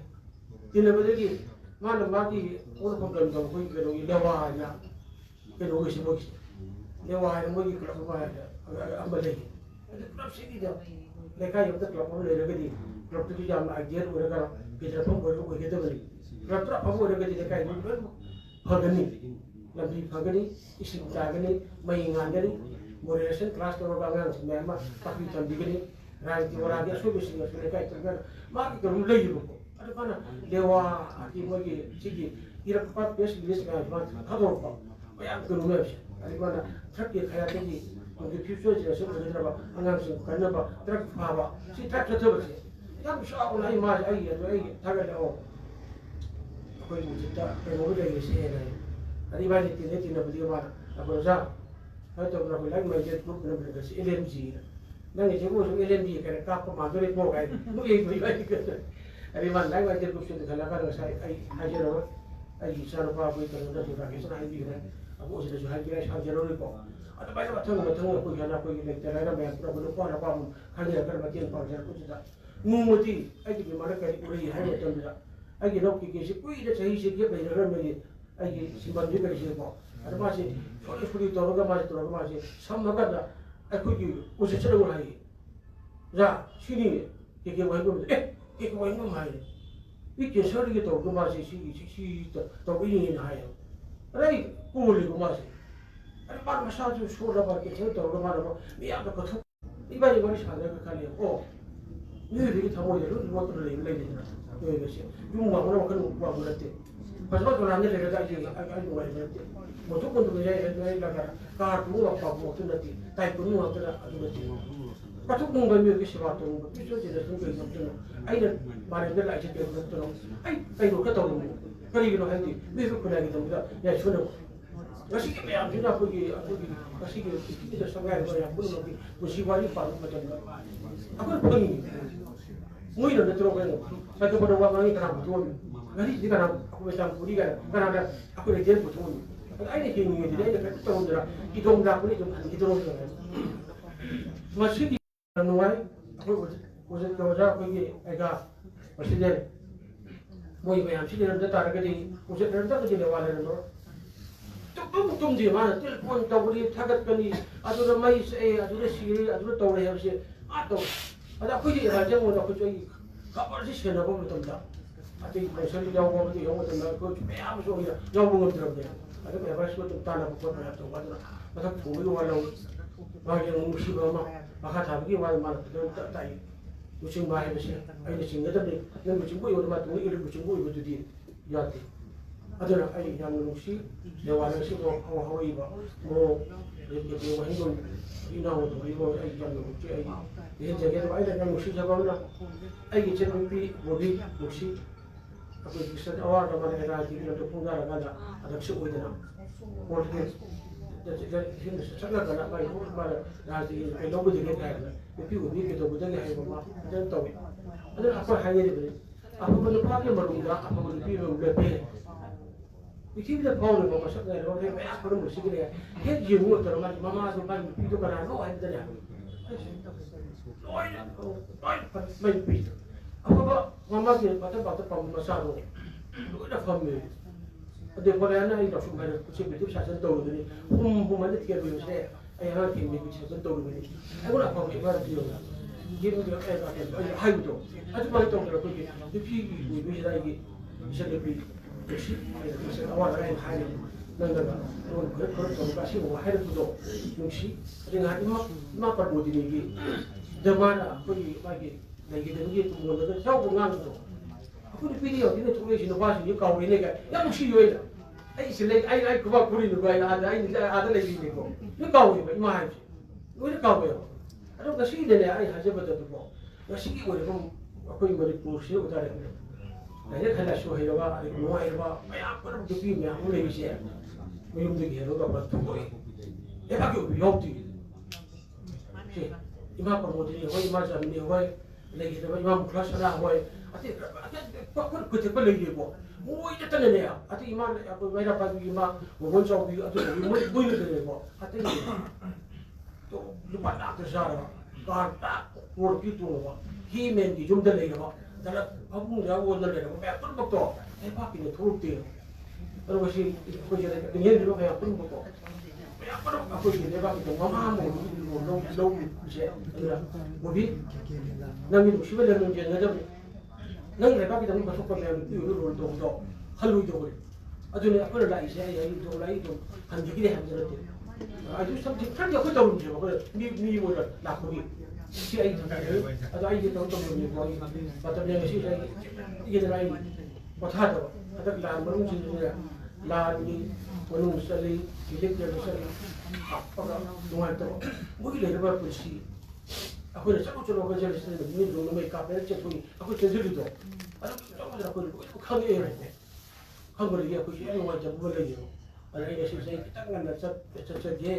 ꯑꯩꯅ ꯈꯕꯔ ꯂꯣꯏꯁꯤꯟꯒꯦ ꯇꯧꯕꯗ ꯑꯩꯅ ꯈꯔ ꯁꯥꯡꯅꯁꯨ ꯂꯩꯅꯖꯅꯤꯡꯕꯅꯤ ꯌꯥꯝ ꯅꯨꯡꯉꯥꯏꯖꯔꯦ ꯀꯦꯀꯦ ꯅꯨꯡꯁꯤ ꯀꯦꯀꯦ ꯅꯪ ꯄꯨꯟꯁꯤ ꯁꯥꯡꯅ ꯑꯣꯏꯁꯅꯨ ꯑꯗꯣ ꯅꯪꯅ ꯀꯠꯊꯣꯛꯂꯤꯕ ꯃꯌꯥꯝꯗꯨ ꯇꯧꯔꯤꯕ ꯄꯤꯕꯤꯔꯤꯕ ꯃꯦꯁꯦꯖ ꯑꯩꯅ ꯊꯝꯕꯤꯔꯤꯕ ꯃꯌꯥꯝ ꯌꯥꯝꯅ ꯐꯩ ꯇꯧꯕꯤꯔꯣ ꯑꯁꯤꯅꯤ ꯃꯤꯑꯣꯏꯕ ꯀꯩꯒꯨꯝꯕ ꯃꯤꯑꯣꯏ ꯂꯥꯛꯑꯒꯅ ꯑꯩꯈꯣꯏ ꯈꯔ ꯇꯧꯔꯝꯕ ꯍꯥꯏꯕꯁꯦ ꯑꯗꯣ ꯂꯥꯏꯛ ꯃꯥꯏꯟꯗꯦꯗ ꯒ꯭ꯔꯨꯞ ꯃꯌꯥꯝ ꯅꯨꯡꯁꯤꯕꯤꯌꯨ ꯑꯋꯥꯕ ꯇꯥꯔꯕ ꯇꯣꯔ ꯇꯥꯔꯕ ꯃꯌꯥꯝ ꯄꯨꯟꯅ ꯄꯤꯌꯨ ꯈꯔ ꯇꯧꯕꯒꯤ ꯃꯇꯦꯡ ꯄꯥꯡꯖꯔꯨꯕ ꯅꯣꯏꯁꯤꯗ ꯑꯩꯈꯣꯏ ꯂꯩꯔꯤ ꯍꯥꯏꯕꯁꯦ ꯃꯤꯑꯣꯏꯕ ꯍꯥꯏꯕꯁꯦ ꯑꯥꯏꯗꯕ ꯈꯟꯕ ꯋꯤ ꯍꯥꯏꯕ ꯌꯥꯎꯗꯕ ꯃꯁꯤꯅꯁꯨ ꯑꯩꯈꯣꯏꯒꯤ ꯑꯃꯈꯛ ꯂꯩꯕꯤꯕꯀꯣ ꯑꯗꯨꯅꯤ ꯑꯩꯈꯣꯏ ꯄ꯭ꯔꯁꯤꯗꯦꯟ ꯑꯩꯈꯣꯏꯒꯤ ꯍꯩꯒꯥꯟ ꯑꯗꯒꯤ ꯑꯩꯒꯤ ꯏꯅꯥꯎ ꯑꯖꯤꯠ ꯑꯩꯒꯤ ꯏꯆꯥ ꯅꯨꯄꯥ ꯑꯩꯈꯣꯏꯒꯤ ꯔꯥꯀꯦꯁ ꯌꯥꯝ ꯅꯨꯡꯁꯤꯕ ꯃꯣꯏ ꯃꯥꯅ ꯄꯥꯔꯇꯤ ꯔꯤꯂꯦꯁꯟ ꯊꯝꯅꯕ ꯍꯣꯠꯅꯕ ꯑꯗꯒꯤ ꯃꯥꯅꯁꯤꯗ ꯍꯥꯎ ꯇꯨ ꯃꯦꯗꯤꯌꯥ ꯃꯦꯅꯦꯖꯃꯦꯟ ꯈꯪꯉꯤꯗꯣ ꯑꯩꯈꯣꯏ ꯔꯥꯀꯦꯁꯀꯤ ꯃꯦꯗꯤꯌꯥ ꯀꯃꯥꯏꯅ ꯂꯣꯏꯅꯒꯗꯒꯦ ꯄꯥꯎ ꯀꯃꯥꯏꯅ ꯇꯧꯒꯦ ꯈꯜꯂꯤ ꯉꯁꯤꯃꯛꯇꯗ ꯑꯩꯅ ꯌꯦꯡꯕꯗꯨꯒ ꯑꯩꯒꯤ ꯑꯉꯥꯡꯁꯤꯡ ꯃꯦꯗꯤꯌꯥ ꯍꯥꯎꯁ ꯃꯌꯥꯝ ꯂꯣꯏ ꯂꯥꯛꯏꯅꯦ ꯁꯤ ꯑꯁꯣꯝꯕ ꯐꯪꯁꯟ ꯑꯃ ꯑꯩꯈꯣꯏꯒꯤ ꯑꯗꯨꯃꯛ ꯂꯥꯛꯇꯦꯕ ꯑꯩ ꯈꯜꯂꯤꯅꯦ ꯃꯥꯅ ꯂꯤꯁꯤꯡ ꯂꯥꯛꯇ꯭ꯔꯥ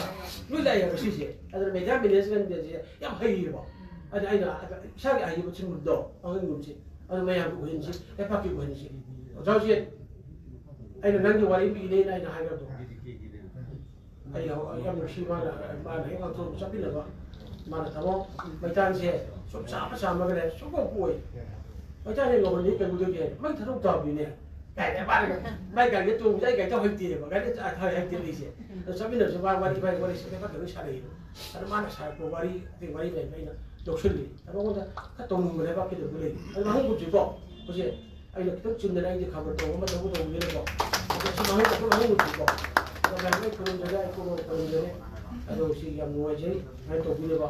ꯑꯩꯈꯣꯏꯒꯤ ꯀꯩꯅꯣꯅ ꯀꯦꯀꯦꯅꯒ ꯁꯤꯒꯤ ꯐꯒꯠꯇ ꯇꯧꯕꯤꯅꯕ ꯃꯌꯥꯝ ꯄꯨꯝꯅꯃꯛꯁꯨ ꯑꯩꯈꯣꯏꯅ ꯄꯤꯒꯗꯕꯅꯤꯅꯦ ꯑꯩꯈꯣꯏꯅ ꯆꯥꯎꯈꯠꯄꯤꯒꯗꯕꯅꯤꯅꯦ ꯑꯩꯈꯣꯏꯒꯤꯗꯤ ꯃꯌꯥꯝ ꯈꯨꯆꯦꯛ ꯆꯤꯡꯈꯠꯄꯤꯒꯗꯕꯅꯦꯕ ꯑꯗꯣ ꯃꯁꯤ ꯑꯩꯈꯣꯏꯅ ꯌꯦꯋꯥꯅ ꯇꯧꯔꯤꯕ ꯃꯌꯥꯝꯁꯤ ꯑꯩꯈꯣꯏꯒꯤ ꯇꯧꯁꯤꯜꯂꯤꯕ ꯃꯌꯥꯝꯗꯨꯀꯣ ꯁꯤꯅꯦꯕꯀꯣ ꯑꯩ ꯃꯌꯥꯝ ꯇꯧꯔꯤꯕ ꯄꯨꯟꯅ ꯆꯥꯅ ꯑꯣꯏꯁꯅꯨ ꯑꯩꯈꯣꯏ ꯂꯥꯟꯁꯤꯁꯨ ꯂꯣꯏꯁꯤꯟꯕ ꯑꯣꯏꯁꯅꯨ ꯍꯥꯏꯔꯒ ꯏꯃꯥ ꯈꯨꯔꯨꯝꯖꯩ Secretary Abung Montensat Samjai, Supervisor Like-Minded Group, Masih juga buat Sampirame, Kaget Pondok. Masih kita masih kaget walau Sampirana lah, sejarah ini Bobo Kundrakam, Like-Minded Group ki, khususnya active member in library by Naomi Maxine Direction.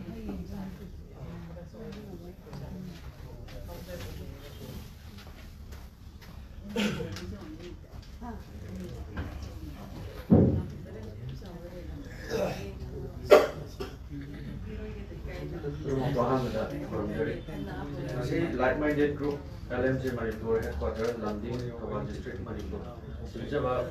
reception program OTKK Mahembam Jawadi Indremang pada Rolling Manat 2023 adu masibu present ogriba Sahitya Sewa Samiti Kaksin high reception program asigi damakta Hyderabad khara horon achil da thorom ke amu tharo piraga reception program asibu lakiriba mi moina Panjarabada ka Nazarbi Chief Guest Common Daiji Dr. L. Bobby Devi ex-Upadyaksa Imphal West Jila Parishad President di Pampanga Montesa Sanjay Chief Advisor LMG Manipur Guest of Honor Tamo Dr. Romen Chandam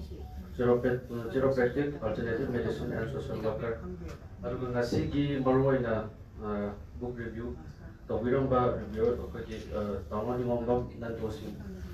Namaku Thagat Jari Eduga Maruina Ngasigi reception program Sida Hawdagi Loi Paupa Live Abiba Magi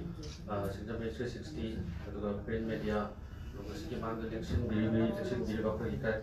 Kunawada Mati Charba Punamakpo program Si Hawdagi Loi Paupa Kumpan Biba Sigi Namukani Ayat Thagat Java Pulu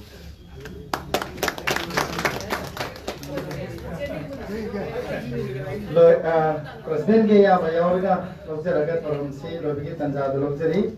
yang mengajabati ke Madam Dr. Uma Mahembam lapiri yang ngana udah karena malam logo yang biba yang mengajai kaget tadi. Thank you so